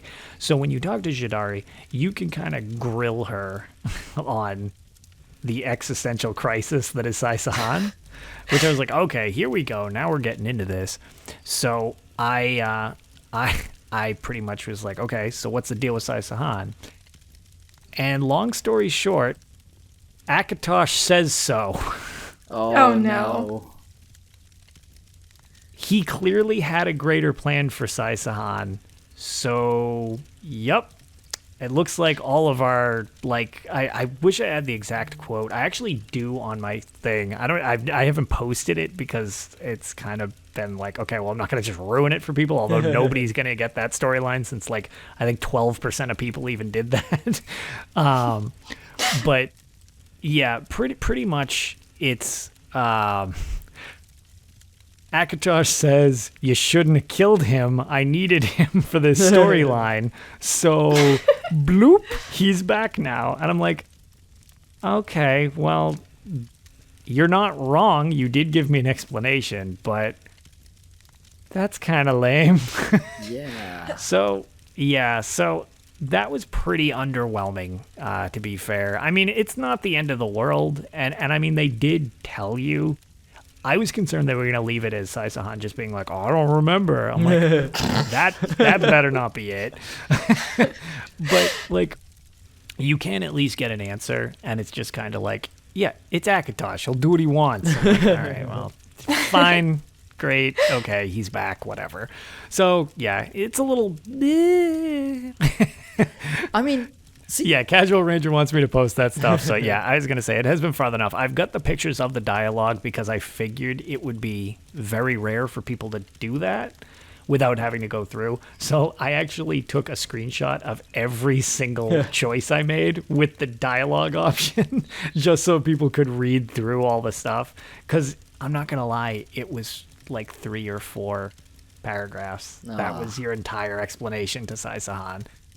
It's not the worst, but I was just kind of like, okay, you guys usually I consider being astounding writers. And I'm like, that one's a little weak in the grand scheme of things. I mean, see, bringing an existing fan favorite character for the sake of bringing an existing fan favorite character, while it's good marketing, it doesn't always work well. And Sai-Sahan rules, don't get me wrong. Yeah, hence why I killed him, because a lot of people were like, why didn't you like Sai-Sahan? I was like, that was exactly why I killed him. I get to take one person's power. I want that dude's power. It's like, much like Abner Tharn, I'm out for the greater good, and the greater good in my game is me, because I'm going to succeed at everything. So I want the best. I mean, Darien Gautier's return was actually like... I was really satisfied with Darien Gautier and how he returned in Somerset, because he had his memories as well, and he was kind of in and out of it. He somewhat remembered you, but also wasn't sure. But then you would find the book about like in the palace in Alinor. Oh, yes, after you complete the main story of Somerset. Yeah. Yes. I loved that little secret book. That secret book explains it so nicely, and it makes sense. That like was Darien Gautier dies to an explosion caused by the Moloch ball, but since we are in Oblivion and Meridia is almost literally right next to us in the form of a Meridia mage priest, she snatches Darien Gautier's soul. But not as a charity, but to use it as her weapon, which she does. Exactly. So it was more involved, and made more sense than, Akatosh says, I needed Sai-Sahan and the beard, and he's back. And also, that book gives a hint towards Meridia being one of the upcoming main Daedric villains, but we will see, I suppose. I would actually like Meridia as a full-on villain. That would be very cool. And actually, like being mentioned in chat, I bet we get some inkling of Darren Gautier possibly being used more as a horrific pawn if we deal with Meridia again. Ooh. I feel like she might use him more to, like, because he's clearly, like, he is in hell. Yeah. That dude is not, like, it's I like, just want to he's hug back. him. Yeah, it's like, he's back, it's fun, it's like, oh, wow, this dude's life is miserable. Doctor Who in chat just wrote, there is a teeny tiny random quest in Southern Elsewhere that hints towards Meridia looking for a new champion because of a certain betrayal. Oh, I don't remember that one. Oh, I wonder if I missed that one. Oh, I man, mean- I'm going to go through and do every single side quest in Southern Meridia Elsewhere now. statue in northern Skyrim. A new hand touches the beacon. Oh my god. We are gonna get Yeah. Meridia in Skyrim. Oh, That's and gotta that's happen gotta now. And I'm not gonna lie, so like I've enjoyed the dragon thing was cool. I know I'm kind of in the minority that I'm kind of like, okay, cool, that was a neat season of the dragon. No more dragons now. Move on. I'm fine with dragons. Yeah. That's fine. I liked them, whatever. And they have all sorts of different things. The civil wars are neat. I love fighting with the Daedric princes. That is my favorite enemy because they're all so warped. And I love seeing their realms. Like when we Yes. got to go to the Spiral Skyne, I was like, finally, this place is so cool. Like, and you know, in the different games, we spend a lot of time in the Deadlands, but you know, that's fine. But some of the other places, like I don't personally like playing in Cold Harbor, but at the same time, it's neat that we got to see Cold Harbor. Apocrypha is obviously the greatest ever, but at the same time, there's so many, like, spoiler for a dungeon at the end of the Depths of Malatar, which is one, probably my favorite dungeon. Two, when you go to the colored rooms, because you're fighting Meridia's, like, creation, that place looks awesome. I want to see more of gorgeous. that place. As a screenshot junkie, if we get more colored rooms, I'm going to lose my mind. I'm going to just live in the colored rooms. That's going to be where you find me. From now until eternity. I accept that. Right. Well, so sort of. Did we do it? Did we make it through the news? I think so. Yeah, I think that was news with a lot of extra bit of everything in between. A little bit. That brings us to the Tales part, which we are free to talk about everything from the beginning of Season of the Dragon. Although a year's worth of content will be difficult to remember. But Yes. There'll be bullet points. yeah, basically there are no limitations this time. So, Pixie, do you want to go first, or do you want to make Lotus go first? I'll go ahead and go All first right. because I'm going to talk you. a lot about Nafalar and how amazing he is. So I have been saying since the whole dragon thing was announced that I wanted a dragon that I didn't have to immediately murder because I just love dragons to pieces. I was hoping for Parthenax, but I got a dragon that was my absolute favorite color and I love him to death. Nafalar is my best friend, and he will be my best friend forever. Even though he took off at the end there, I'm hoping I see him again because, oh my god, he's amazing. And I feel like, so the last time I was on the show, we were talking about dragons and how they're solely after power and that's just what they need. But I feel like Nafalar at the very end there, and Lotus was talking about it a little bit earlier, when you're in Akatosh's realm, and you're talking to the spirit of Jadari, and you're talking to Nafalar, he seems remorseful that he did not do more to help her. And I feel like that gives a whole new depth to the dragons as a whole, that they can feel something other than just this thirst for power, because he legitimately feels bad. He doesn't come right out and say it, but the fact that he goes so far as to give you his power immediately after speaking to her, he feels bad. He really, really does. It's not just him wanting to conquer Calgrantid. He feels horrible for causing this woman to lose her life. And I feel like that was really telling. And I love that so much about him, to kind of almost humanizing the dragon. So yeah, there are these things that we want to kill all the time because they have good drops and they're fun to watch fly across the map and go chase, and they're amazing and they're fun enemies. But they're also these extremely sentient, powerful beings that have thoughts and feelings just like you do.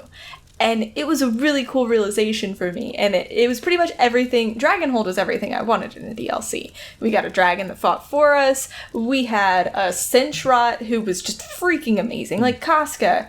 Everybody talks about Zaji. Yeah, everybody talks about Zaji, but oh my god, Casca is just amazing. She had a really cool story. She looked incredible. She was super fun to talk to. And I loved her so much. She was extremely powerful, very smart. She kind of was the level head to Zaji, where Zaji was full on just emotional overload and was a very charismatic leader and was super fun to talk to also. Casca was the practical one, like, okay, Zaji, that's nice, but here's how we actually have to get things done to do what you said, because you're a little ridiculous, and we love you, but you're ridiculous. And I don't know, I loved everything about Dragonhold, and I also really appreciated the fact that if you were on a tune that hadn't completed Northern Elsewhere, sorry about that, that you were stopped at a certain point where it's like, okay, now go back and finish what you were doing. Finally. Yes. So there was a continuity there, and I was talking about it earlier. And I loved that. Yeah, so off the podcast, I was talking about it to some people, and I was just like, this is something that I feel like Elder Scrolls was kind of lacking, because I saw it in other games. I mentioned I've been playing Final Fantasy off and on, and that game kind of pigeonholes you into doing A Realm Reborn, then Heavensward, and then Stormblood, and then Shadowbringers, and it really sucks that you can't get to that in-game content immediately, but there is this continuous story the whole time. I love that Elder Scrolls Online has finally found a way to give that continuous story feel with the Season of the Dragon without keeping you from doing the new content with your friends. So if I just bought the game for the first time, I can jump straight into Elsewhere, make a Necromancer, and do all the new dungeons with my friends and have a great time and experience the story from Elsewhere on, but at the same time, I'm getting this huge continuous story that doesn't just end with that chapter. And I really, really appreciated that. So it starts off in that Elsewhere prologue quest where you get that Wrathstone tablet with Tharn, and you get to meet Chimera, and there's that whole build-up with, is Chimera really good or bad? And should we really trust Tharn? What on earth is this weapon? And then you get into the Halls of Colossus, and you're like, you know what? There's a whole lot of dragon stuff here. Maybe I should be a little concerned. And then come to find out the demons are dragons. There we go. That's great. That'll stop the war in Cyrodiil. Just sick dragons on them. And again, we go back to Tharn's just trying to do what he thinks is best. He's trying to stop the war. So he didn't mean to just release havoc. So it was just a really well written. Sai Sahan was the one caveat. So I didn't kill Sai. I killed the Prophet because I felt like the whole thing was his fault anyway, and I do really love your reason for it, Lotus. So at first I thought only a monster. It makes sense to kill the Prophet, though. So right. I get it. At first I thought only a monster could kill anybody but the Prophet, but yours makes perfect sense. So I don't think any less of you. Sweet. But I do think, and this extends to Abner Tharn, who I said earlier, I really love Abner Tharn. I love his character so much. I really appreciate him, but I hope he stays dead. Just because I feel like that story has more impact if we keep bringing back characters just to do fan service to the people who liked them. Then it loses the impact of losing those characters. And then those characters are cheapened. I 100% agree. So I'm... Agreed. I really hope he stays dead. And You say I it hope the with prophet such a stays tone dead. that it feels. I'm sorry. Man, I you had mean your it. time. You're dead. I mean it with the utmost respect to Mr. Tharn. I love him. I love Alfred Molina, and I want to hear more of his voice. But I want him to stay dead. No, I know he needs, exactly what he you needs mean. a break. I love The him. poor old I- man. And I like, respect him, but I hope he stays dead. To be fair, though, I totally get that. Yeah. Because, like, if you remove the gravity of death, then you kind of cheapen the whole effect, like you said. And then it's like, you're not going to get the same emotional response when it's like, man, there's a pretty good chance they'll just come back anyways. Like, whatever. And if that keeps happening, you lose the impact to your story overall because death has kind of lost meaning. Exactly. I want this game to continue to have the impact on me that Witcher 3 did. I had people walk in on me crying like a freaking baby over Witcher 3 and the things that happened in that game. I want ESO to have the same impact, and it can. I cried when Abner Tharn died. I was legitimately in tears. That was heart-wrenching, and I want it to stay that way. Like, it's okay that I was sad. It's good that I was sad. Make me feel something. Make me feel pure joy whenever I'm laughing at Zaji. Make me feel that stab to the heart whenever you kill Abner Tharn. And I really hope they keep making me feel those things, and they don't just bring him back. So that's the one thing I'm a little bit nervous about, because we're going to Skyrim, so you know we're going to see Lyris. If they And- bring Abner Tarn back, I'm gonna make a highlight out of this speech and just send it over to Zaz. That was very well explained, and I agree with it. That was good. Yep. Well, thank you. But I hope he stays you. dead. Yeah, so, I'm used to, like I said, Witcher 3 is my favorite single-player game, so I'm used to having my heart stepped all over. And I don't know, I guess I'm a masochist. I like that kind of thing. Just make me feel like crap, and I'll love you, so... And then on my other tales, outside of Dragonhold, I actually made a new tune. People kept talking about Warden healers. I realized I hadn't made a Warden healer since Morrowind actually launched. And I was like, you know what? I should probably do one of those again, because I did have a good time with it. So I made a Warden healer, Breton. And I actually had this whole headcanon thing that she was going to be raised by Reachman, which I think I mentioned earlier. And she just really despised the hatred of the Forsworn, and she escaped. And she just went as far south as she could go, just complete opposite corner, and she's in Murkmire now. And I'm experiencing the Murkmire story for the first time, and Zukis is one of my favorite characters in the game now. Whenever he called dogs bark dogs, that's now what I call the dogs in my house. I never could get into Murkmire or Shadowfen. Black Marsh is just not for me. It's too swampy. That's how I felt whenever I went there during the day, whenever it was because it rains a lot there. So if you go there on a rainy day, it just looked blah. But if you go there on a clear night and you go into that bright throat village with the pretty flowers from the Hist tree, it's just gorgeous. And I just saw a new side of this whole zone whenever I went there on a clear night and just saw the different lighting. And I just walked really slowly through the zone, and I was just blown away. I was like, wow, this actually has a different kind of beauty than what you see in pristine Somerset. And because Somerset was my favorite zone for a really long time, until Palatine, really. And so to see Murkmire in such beauty whenever it was a clear night, or even the clear days are nice. It's just the rainy times that you need to kind of go somewhere else. It's really a new type of beauty that you don't see outside of Black Marsh that I can really appreciate. I don't know, regardless of the time I go there, it's just... I can't explain why I don't like it. I mean, I normally love jungles or jungle setting things, but Murkmire and Shadowfen, they are just too watery. There's water everywhere. And it's I don't know. Besides, Your Nord doesn't Arkhanians- like getting a little case of trench foot? Yeah, a little trench foot.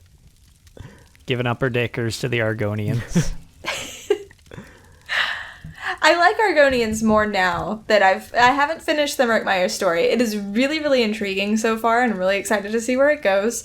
I know it's been out a while, so I don't know how I managed to kind of skip over it for so long, but I'm way more intrigued by the Argonians now than I was before. And Argonian was actually the first race I ever played in any Elder Scrolls game, so I thought I'm really surprised that I managed to skip over this entire thing.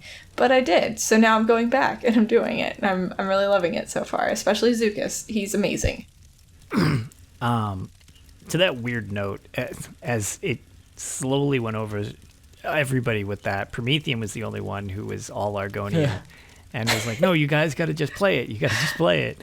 And Argag and I were just like, yeah, that's great. It's a giant toilet. Like, I don't know what you want. And then I played through it, and I was like, oh, man, that was actually a really good story. I actually really enjoyed that. And then I remember Ag went through it, and he was like, I don't understand how I actually enjoy this. He's like, what is happening? Like, he's like, how is this actually good? I was like, I know, I don't understand. This story is actually good. Yeah. So, yeah, Murkmire surprised us. I have bad memories it about actually turned Murkmire out. release. What about, but you had that sweet house, Flushing Meadows, or what was it called? So many memes were made on that day. I'm not stepping foot in Murkmire again. Oh, That no. was it.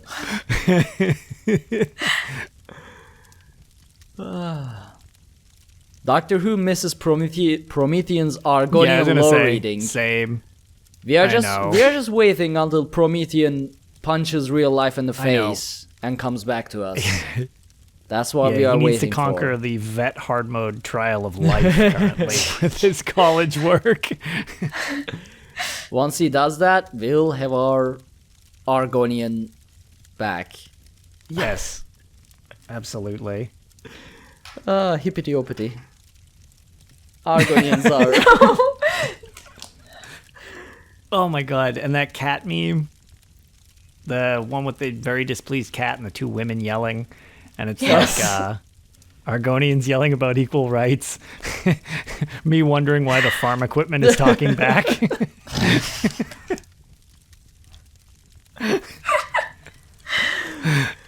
Yeah. Tamriel is a harsh The Ebon place. Pact doesn't support slavery. We're a totally reasonable group of people.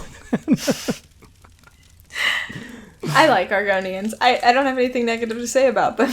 I feel horrible for them. I like lizards. They breathe underwater. They're pretty cool. But at the same time, be you fair, play my an current- Altmer who has That's not good. Yeah. slaved like Khajiits for generations. Irene was not racist. I like Irene. And my Altmer tunes believe like she does. They're not members of the Veiled Heritance. Not all Altmer. We need to get that hashtag going. Yeah, that the needs to be a Altmer thing. that are not pricks are so naive, as we talked about when you were last here. They fish out Nords from the water during war and just bring them to their queen fully armed. So Which is a But you know very what? funny thing I never took into account. It worked out well for them. So, just gonna say it. All right, that's not false. did it? No, but- wait, did it? Because And it worked out well whenever- for my Irene. whenever I'm Yeah, it's- in like any AD zone, somehow, for some reason, some unknown magic, a lot of Altmers die. And for Oh, they're the bad Altmers. coincidentally, There's the good Altmer. coincidentally, it always happens whenever there's a Nord around. I'm just saying. Like, a lot of Altmers die. Just drop dead. Pretty Magic. sure Raz kills some too. And they're the bad Altmer that die. Unless you're just one of those people who go into Volko Garden to slaughter everyone, and that's why I see all the bodies, in which case you just have a problem and you might just want to chill in the Outlaws Refuge for a bit until that whole thing blows over and you calm down a tad. But There are good and there are bad Altmer. The bad Altmer really suck. The Thalamore that we saw in Skyrim, they're not nice. But Irene is amazing. Her followers who believe like she does are amazing. My Altmer is amazing. She was my main for many, many moons. And we can be okay with some Altmer at least. She's pretty. And she used to heal real good before I took the heal away. I was gonna say something, but Ryan beat me to it. Yeah, good Altmer and bad Altmer exists. Good Altmer is the dead ones, bad Altmer is the living ones. No! On point. On point. I couldn't even respond to that quick enough. No. No, Irene is so sweet and she's so nice and I love her so much and I will fight for the Dominion as soon as I get any race, any alliance. Oh man, you're probably not going to like when we get to my tales because I've been going through the Arkhaniir Dominion storylines. Oh no. And Ranger is saying I need to try an Imperial. I don't have the Imperial edition. Imperials are pretty universal. Like, that's I don't know. I've heard. They seem like they may. If I had the Imperial, package or whatever, the any race, any alliance thing that comes with Imperial, I might have considered that. They seem very good for tanking specifically. They are. Yeah, their stamina boost is crazy. huge. Yup. Now, I have this, I don't know what it is, but I don't play tunes that are like human all the way. So the closest I'll get to like a human, like a completely human tune is a Breton, and they're kind of like half elves. And really the only reason I play a Breton is because they're A, half elves, B, meta for Magicka region. So I'm okay with playing them. So that's what all my healers are right now, except for my Altmer, who is now changed to a DPS. But I just don't play human characters. So I don't play Imperial, I don't play Nord, I don't play Redguard. It's just, I don't know. I really like Khajiit, I really like Argonians. Bretons are okay, and Altmer and Dunmer. Dunmer is actually going to be my next tune that I make. I'm really excited about making a Mag DK Dunmer here soon. And if that ever happens, if I ever find the time, that's going to be the next one. So I don't know why, but it's just what I keep doing. What about the Orcs? The Orcs, I always forget they are there. I don't. Oh, so like Tamriel. You didn't even include them. Yeah. They weren't even a playable race in Shadowkey. They just dropped the race. They're like, oh yeah, by the way, they're just not even a thing. I'm like, what? And then you meet one, they're like, yeah, but you can't be one of these. This is just this crappy one. He got shot by an arrow, he's dead. I'm like, all right. Okay, sure. I think the big reason I always forget about Orcs is because I play almost exclusive Magicka characters. You actually got cut out there. So what I'm going to do is I'm going to quickly restart the call. Because this do the refresh because we're at 2 hours or whatever. Yeah, we got the 2 hour ban. That much. No. When we run over 2 hours, Discord really hates us, so we restart the call. Alrighty. Okay, this is us restarting the show because my computer decided that nothing should work and everything should be crumbling to dust, and yeah, just gave up. And I got a blue screen of death, followed by having to restart everything. But I think we'll be able to salvage everything properly, hopefully, we'll see. But yeah, so where were we on the show before everything decided to crash and burn?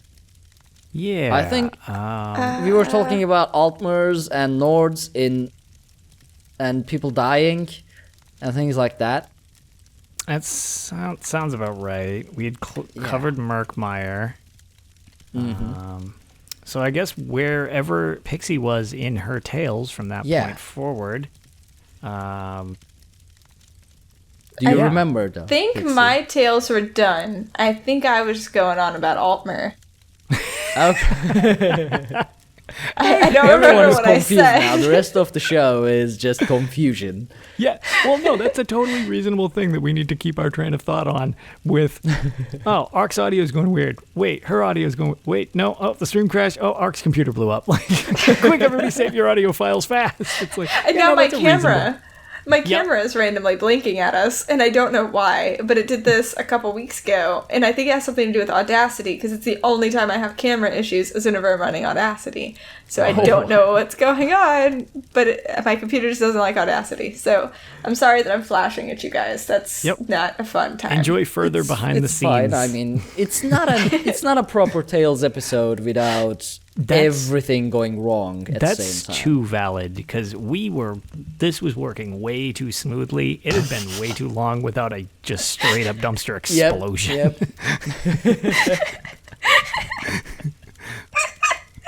So, yeah.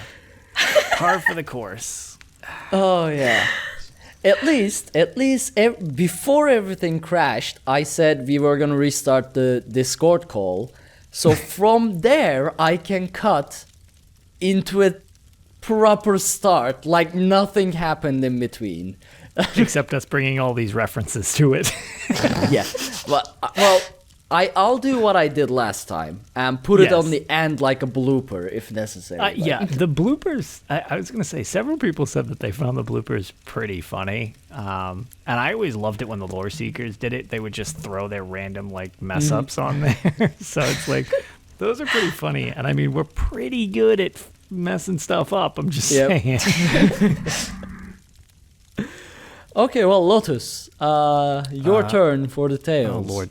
Okay, so I pretty much discussed all the stuff about blades earlier, which was a decent chunk because I've been messing around with it. So there's not really much to tell in that because I've beaten all the story stuff. But yeah, that pretty much was covered.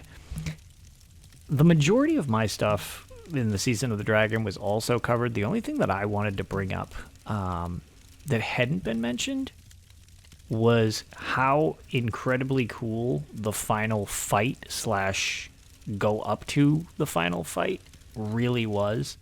The normal one where you get the mask and you fight Latvulan in the end of Dragonhold, that was pretty cool because he freezes Naflargalargus, and like it's a pretty decent fight and everything like that. And it's pretty cool because normally like the dragons are downplayed with how much health they have. But I love that fight has the main dragon have, I think it was 16.9 million hit points, which when he dropped down, I was like, oh, wait, do we actually have to fight something like it's a legit boss in a story thing? Now, granted, you get some story benefits of, everybody else teeing off on him to whittle him down faster. But you actually do have to tee off on him for a while, which is kind of cool. There's no threat of death, really, which is whatever. But that was kind of neat. But then the expansion story that we had discussed, where you needed to complete both Northern and Southern Elsewhere to unlock the final bit, where Kalgrantid comes back, and you redon the mask, and they power it back up. That was awesome. When you get to call in old Dragon Dad there, as Tila Khajiit named him. Yeah, she calls him Dragon Dad. You get a synergy while you're like chewing through all the new moon cultists, where you can synergize with basically just the game instead of somebody giving you a castable spell. And it calls Nafi in, and he does like a bombing run on all the things and just like nukes everybody in your path, which is super cool. So one of the things that, I mean, we've talked about on the show where you're kind of so godlike after a while that doing the story is just kind of going through the motions because you will destroy everything in your path so quickly. I really liked the way they did the final fights in this.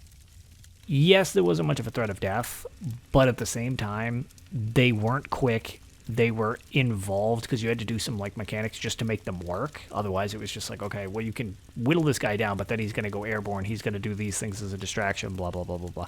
Loved that stuff. Thought that was super cool. So I hope they do more with that. and maybe make us, like, I don't know, give us a hard mode version, so maybe I could almost die or something. That'd be kind of just a neat twist as well. But that's really the only thing that we haven't talked about that I wanted to add to the Season of the Dragon. Loved the end fights. Thought they were super cool. That is one thing I'm upset about ESO storylines, is that it doesn't bring the challenge the dungeons does. So the gameplay of the storylines feel too idle, because like you get hyped about a last boss for a long time throughout the storyline, like, oh, this Zumok Foom, super potent evil necromancer, and then you just slap him in the face once, you just and just crumbles into dust. Finish like, dialogue. what? Yeah. I mean, did I get hyped about this for this long? Come on. Right, and that's why I liked those boss fights, because they actually felt epic while you were doing them, which I thought was very cool. Let's see, what were the other things I did? So, as I said, I've been doing Reaper's March, which is the final zone for the Elmiri Dominion. Traitor. Zone. So No, welcome.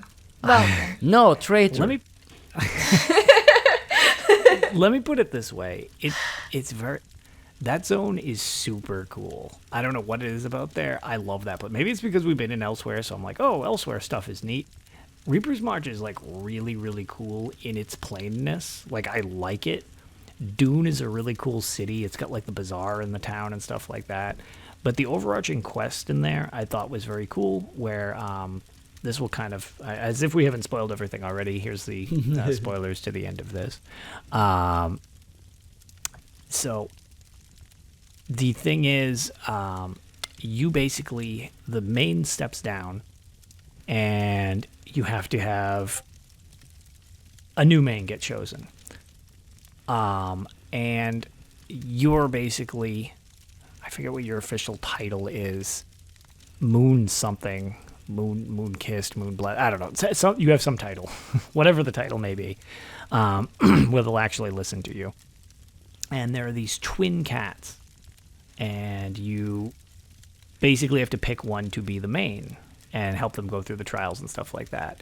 And while you're on the way, you find out about the Dark Main and all the storyline to them, which I'm not going to, grill people with, do the story. It's pretty cool.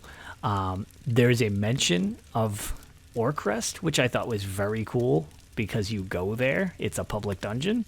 Very cool that back in the base game, they mention Orcs. Actually, their family went to go try to help with the Nahat flu in Orcs, which I'm like, that's really cool because the public dungeon in Northern Elsewhere, there's the remnants of the Orcs Nahat flu outbreak. I was like, okay, that's like a really neat tie-in, whether they planned that or did it with, the hindsight's 2020. It's like, oh, we made reference to that. Let's make that a thing. Either way, it was a cool tie-in, being that they were so close together when I played the two things.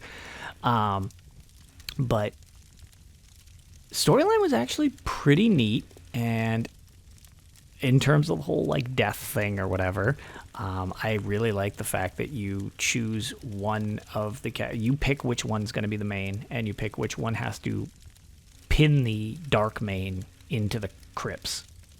And basically, she has to sacrifice herself to do that. And so I made my choice. I chose the wizard one. I liked her better. But then she gets possessed and comes back, and you have to kill her.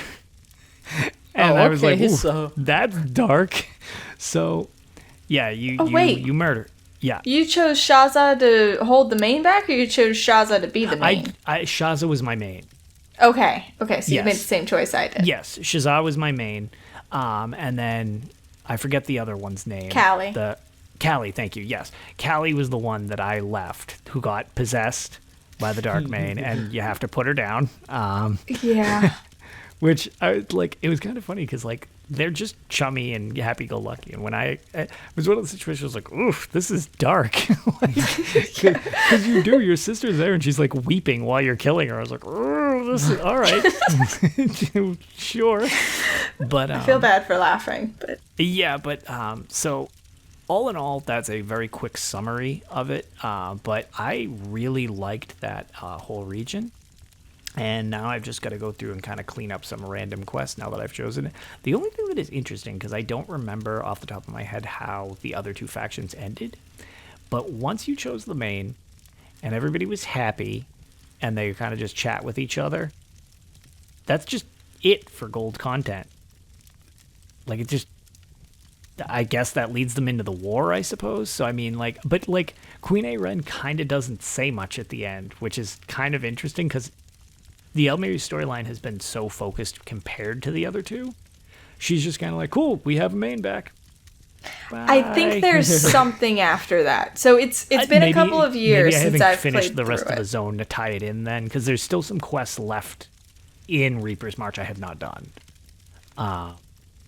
So maybe like that is what you mean. But yeah, so I don't remember. It's been so long. I mean, the Dominion's like functioning as much as they can be, which Ark, I'll send the pictures to you because I took them because I know you'd love them. You'll probably remember. So when you have to walk the path of the main and it shows you what would happen if a new main isn't chosen. And for the Bosmer, the wild hunt breaks out and they eat each other and it gets creepy. They toned it down so it's not so rapey, but it's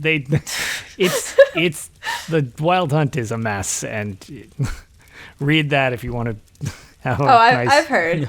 Yeah, I was going to say, that's for anybody who doesn't know what that is. It is yeesh. But they give you a PG-13 version of the wild hunt. And then they show you what would happen without a main, and the Dominion all turns on themselves.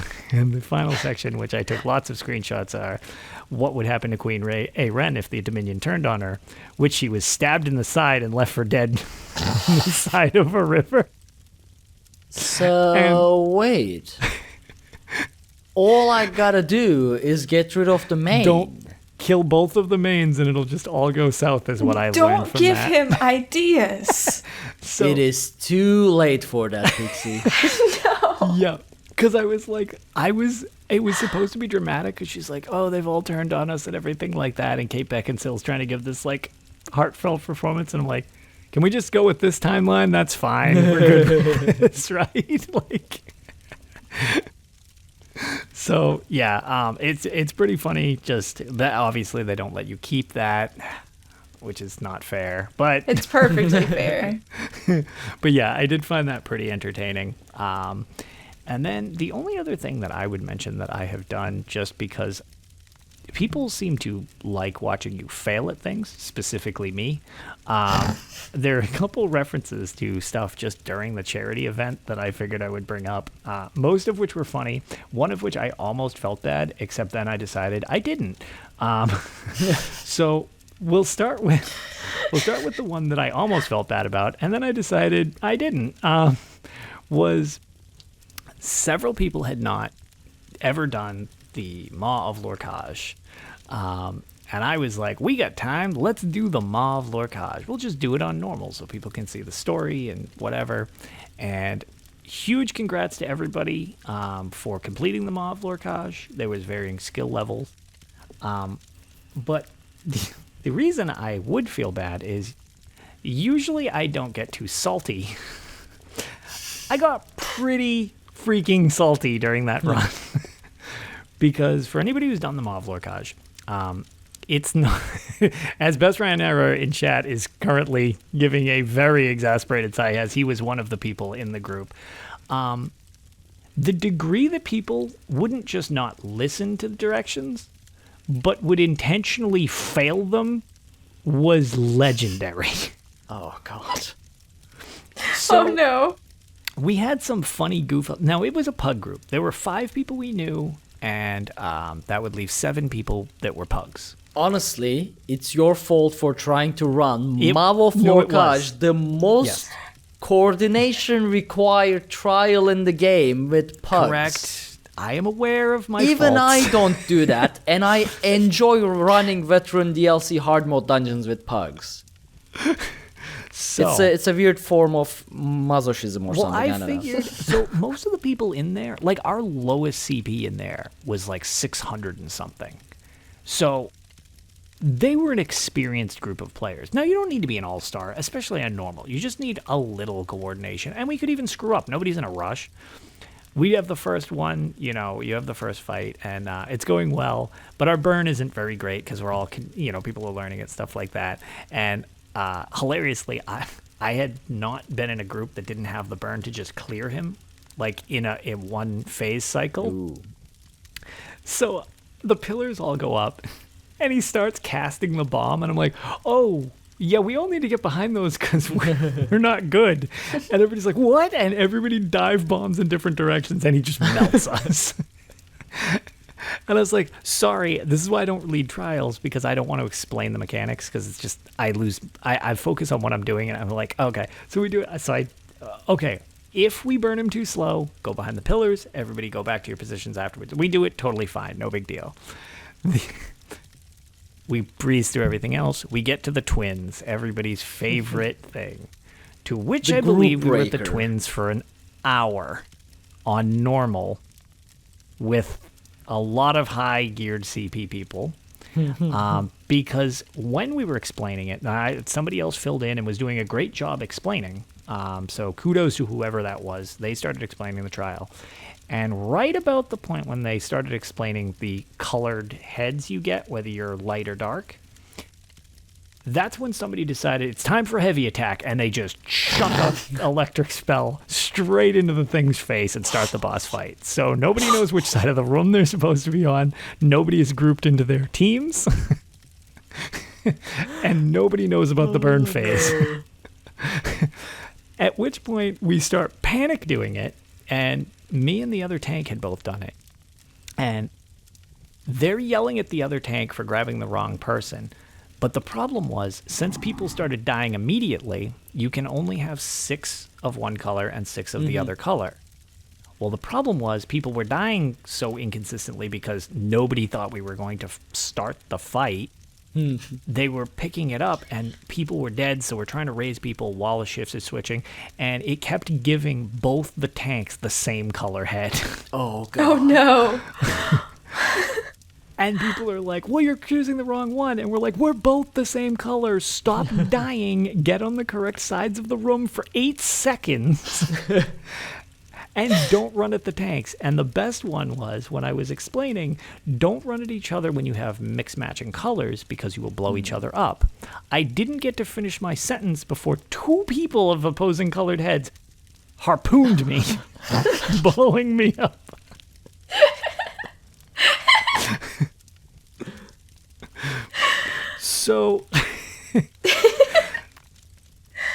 So we had a nice long stretch of people doing it, and we kept recovering, which was the weird thing. Like, we were always on the brink of failure, and it kept getting dragged back, and people were just like wipe, and people were like getting back up and rezzing. And I enjoyed the fact that several other of the people who were like 810s were like, you know what? I want to see us do this since nobody in here is listening to anybody. Let's just see if we can dig through this. And essentially, with the last like 2% or so of health, we kind of unintentionally started doing it correctly after so much failure. But we basically just blundered our way through the fight, just through sheer force of power. But whatever, everybody was having fun. It was fine. It was whatever. And I'm like, That's okay, cool. Matters. Yeah, I was like, great. Well, perfect. That was very frustrating that nobody needed to listen, and you started whatever, no big deal. So we go to the final fight against Hatrack, or Rakat, if you want to use his actual name. And it rips down the wall, and it looks really cool and everything like that, because so many people hadn't seen it.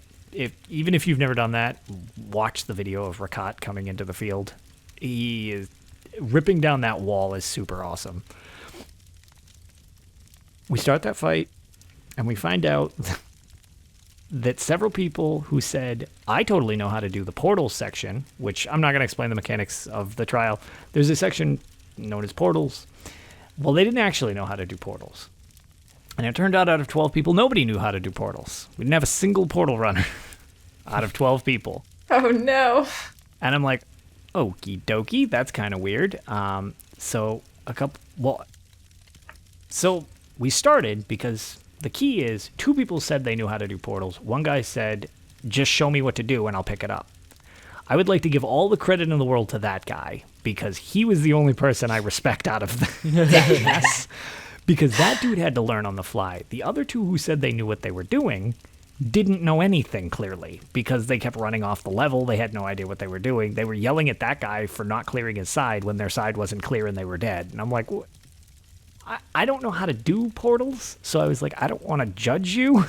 But I was like, I feel like this isn't how this should work, especially on normal, especially because I've run this so many times with people that just melt through it. Now, you don't need to be an all-star, but I was like, I'm confused. Because as a tank, I don't move a lot during that fight. And we failed that, and we failed that. And I mean, to how many times we failed that, I really don't know. But good Lord, it was a lot. And while we were all arguing amongst it, and people complaining that they don't know what they're doing and everything like that, turned out I thought I muted my mic to be polite, and I did not. Oh, no. Oh, no. And we just, like, brought up the fact that I'm like, so in the nicest of terms, are these people intentionally being assholes or are they this bad? To which they all got very offended, which I don't blame them. And I was like, oh, I didn't really mean for that. But on the flip side, since you heard that, are you just doing this to piss everybody off? Or are you actually trying to do this? Well, everybody got very salty at that point with each other. And the reason I don't apologize for the situation at hand is because we cleared it that following run because everybody turned out they actually totally knew what they were doing and they were all just being jackasses. Oh my god. And wasting everybody's time. Because in one time, they burnt the boss in a fraction of the time that we normally did. The guy who was learning portals, all on that guy, that dude did a fantastic job. And after all those failures, he picked it up and cleared his side perfectly. So he's the guy I'm always like, dude, that guy's the man. Like, because that guy had to learn on the fly and pick up some slack. Like, I was like, so we could have done this all along, and we were just screwing around for 45 minutes. Oh my god. Yep. So which point everybody just kind of laughed and spitefully left the party. Which I apologize to all the people who that was their first run in there. You all earned that clear. I wish you got your VMall skins out of that because holy Lord was that brutal. Right. Yeah. If you had made... Wait, what was I gonna say? Never mind, just carry on. All right. Yeah, so that was that. On top of that, I didn't get my Alkosh shield, which I guess I deleted my last one. I don't know. I can't find it. Oh. I need a new one. I didn't get it, so I have to run it again. I don't like Alkosh anyway. I'm not. I like having it for people who want me to use it. Oh, yeah, the 4 trials. Yeah, so it's like, it's fine, but I was just like, I'd like to have a new one. But yeah, so it wasn't all bad. It was definitely funny, and looking back at it, everybody's very amused by how tragic it was. So, I mean, it made a good story for all of us to reminisce on, but doing it was awful. The only other things we did was, as part of my stream, which I guess I was delirious because it was right before we flipped over to you during the charity event. We went into the Imperial City and just started running amok with a bunch of people or whatever. And at one point, we decided the 3 of us would go 3-man the simulacrum in the middle, which wasn't the brightest idea since we had a tank, and a healer. So we didn't have a DPS. And as one of my punishments, if people donated $10, they could make me play in first person or do whatever. I kind of based it on your ideas, Pixie, where you had like handicaps. So I said, well, if you can think of a handicap, give me a handicap. And then our friend Rick donated $150, so I couldn't get out of first person the rest of the entire stream. Oh, no. And I was like, well, that was unexpected. So I had to PvP in first person, and we went into the simulacrum. Oh, God. And at one point, I needed to go get a drink or have a bio break or something. And I went in. Oh yeah, actually, robots. The same first person was rough. He was there. People were starting to actually get motion sick watching stream because I was getting bounced around so much from people like uppercutting me or the bots like uppercutting me and stuff. Well, I had to go for a minute and I put the stream on break, and I came back and we went in and we beat the simulacrum, and it was rough because we didn't really have the DPS for it, and I was like, man, I feel super squishy, like I was constantly on the brink of death.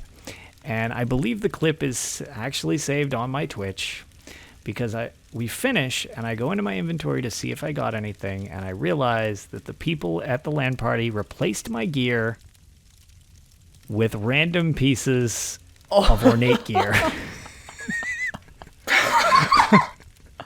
So I had no sets, that is and beautiful. I was wearing ornate gear. That is beautiful.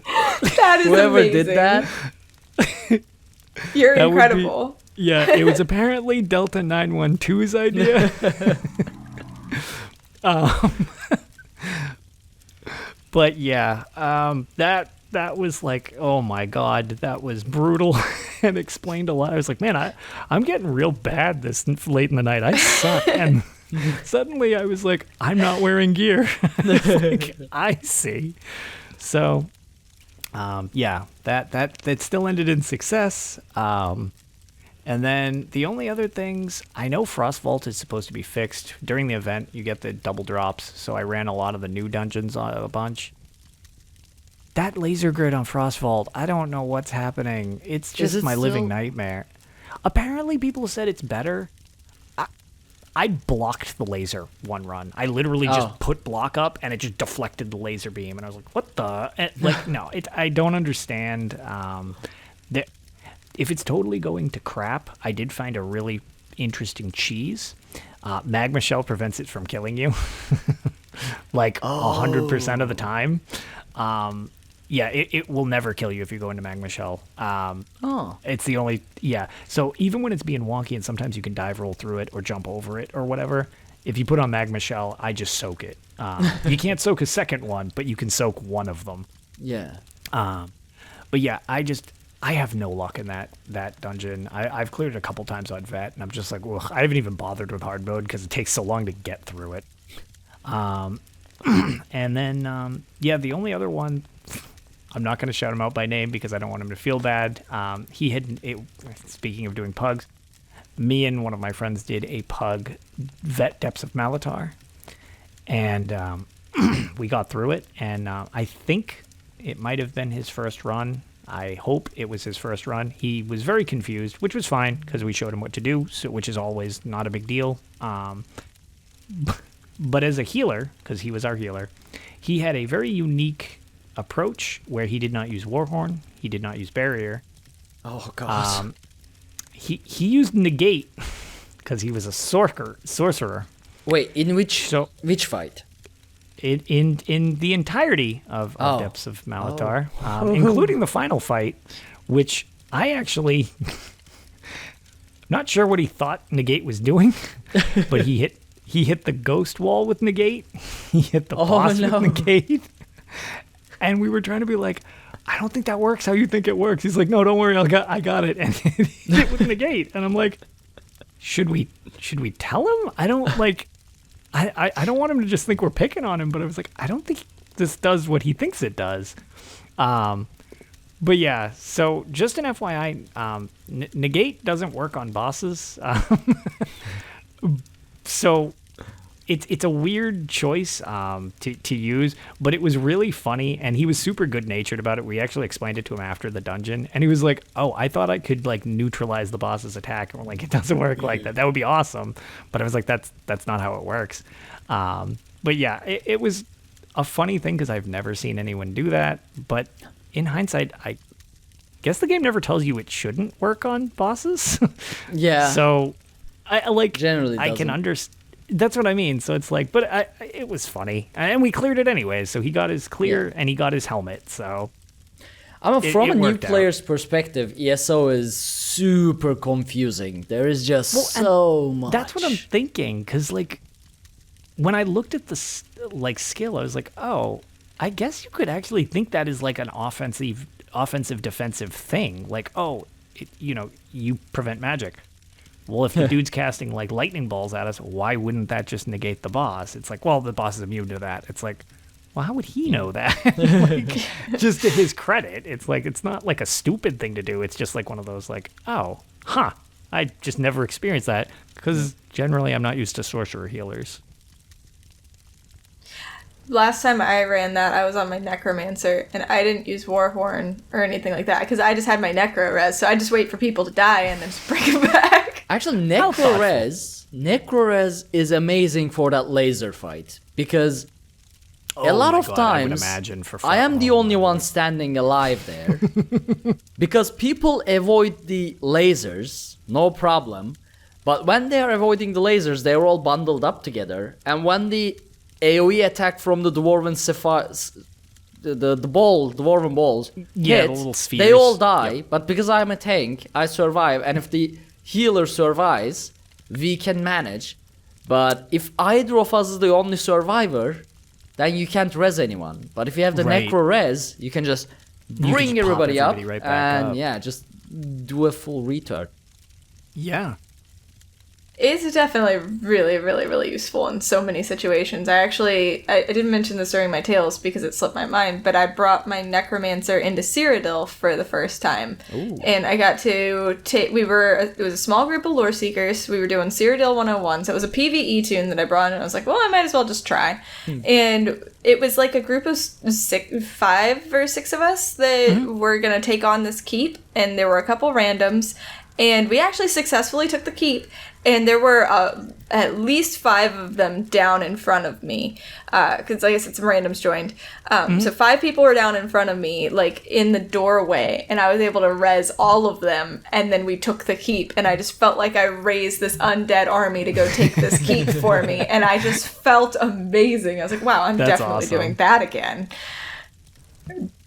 Made me feel really overpowered. I love that move. As somebody who isn't a necromancer, I love that move. That move looks so cool. It's just so useful. Much. It really is. For me, it's just big Nord energy. The big more skeleton bigness. Nord. Well, and you remember you got stuck right when it launched with that weird glitch? My favorite bug from PTS. I wish I could do that all the time. So basically what happened was... Oh my god. I casted my ultimate, the Bone Goliath ultimate, which turns you into a massive skeleton, like giant. And I died while I was casting it, because this is a small casting time. And what happened was, I got stuck as a giant Nord. In my normal Nord, like the usual skin, the armor, the hair and everything, not a skeleton, but like 3 meters tall. It was fantastic. So good. And That's awesome. My friend who was testing it out with me was a Bosmer, and it was like he was like up to my knee. That was it. And I was like running around doing the Red Guard dance as a 3-meter giant Nord. That's awesome. Nord. They should have left that bug in. Yes, that is a bug worth keeping. Then I tried to double it up, but it didn't work. If I were able to double it up as well, and then double it up, and then double it up, oh my I would god, have been, each time? Yeah. Imagine walking into Rimmen, but taller than the walls surrounding Rimmen, like big Nord. Grabbing the white gold tower and using it as a toothpick. Just like Godzilla walking through Tamriel, but it's a Nord instead. Love it. They shouldn't fix things like these. Those are the ones that are important. That's what made Skyrim so great. Yeah. Remember the flying mammoths? No reason to fix that stuff. Yeah. Oh my god. Well, I do have a bit of tales, but I'm not gonna get into them because I've been micro-sleeping for the last half hour. That's why I like being that we're on like a 3-hour show. This is like year 1 Tales of Tamriel. So when Pixie was talking about Necromancer and like raising people, my brain, I somehow somehow interpreted that as activating drones. And I almost made a comment about activating drones, and then I was like, wait. We are doing Tales of Tamriel. There shouldn't be anything about drones. And when I was about to tell you something, Lotus, and then I stopped because like I was gonna comment about something, but then I was like, wait, that's not relevant. What? You're just you're blinking out of sync and sleeping on that side of your brain at that time. I think I've been micro dreaming or something like that. I don't know. Because I've been having a hard time keeping up with the conversation, and every now and then I have this bit of information in my brain that is completely irrelevant to what we are talking about. So I think I shouldn't get into my tales at this point, because I'm not sure if they'll be about Elder Scrolls Online. That's I mean, I'd like to hear about the drones. Right. So Lord Snacks flew in from the moon.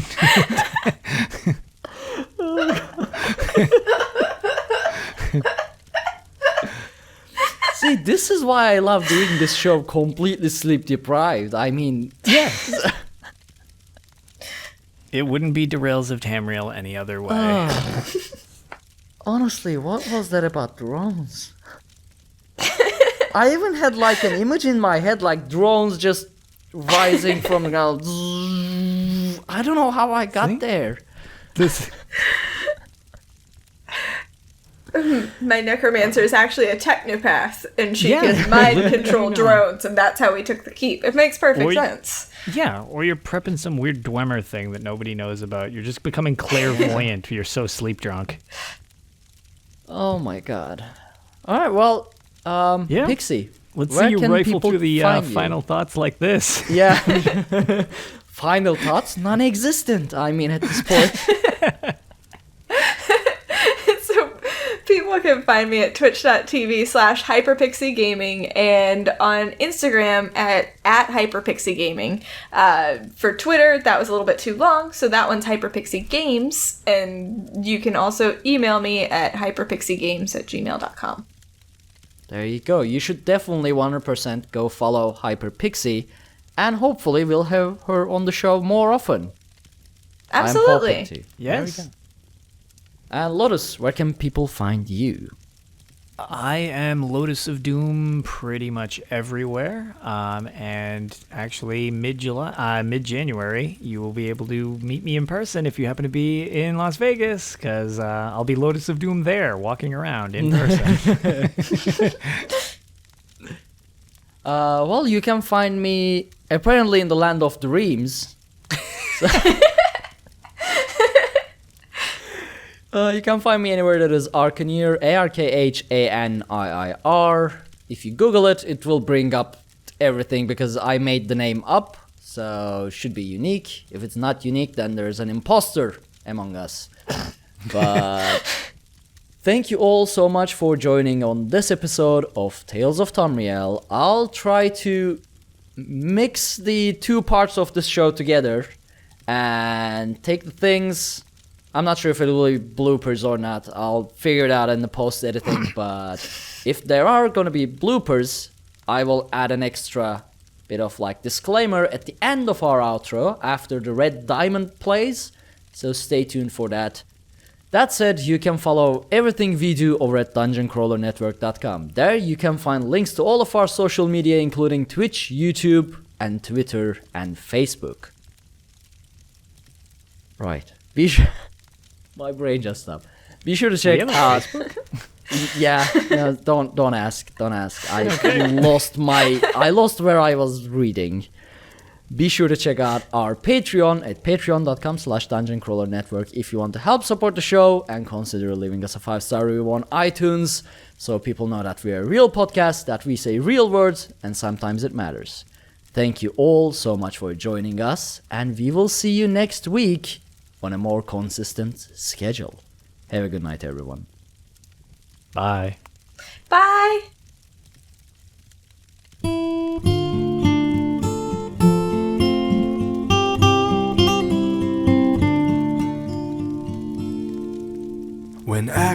Arkhaniir slew Lorcan, he ripped his heart right out.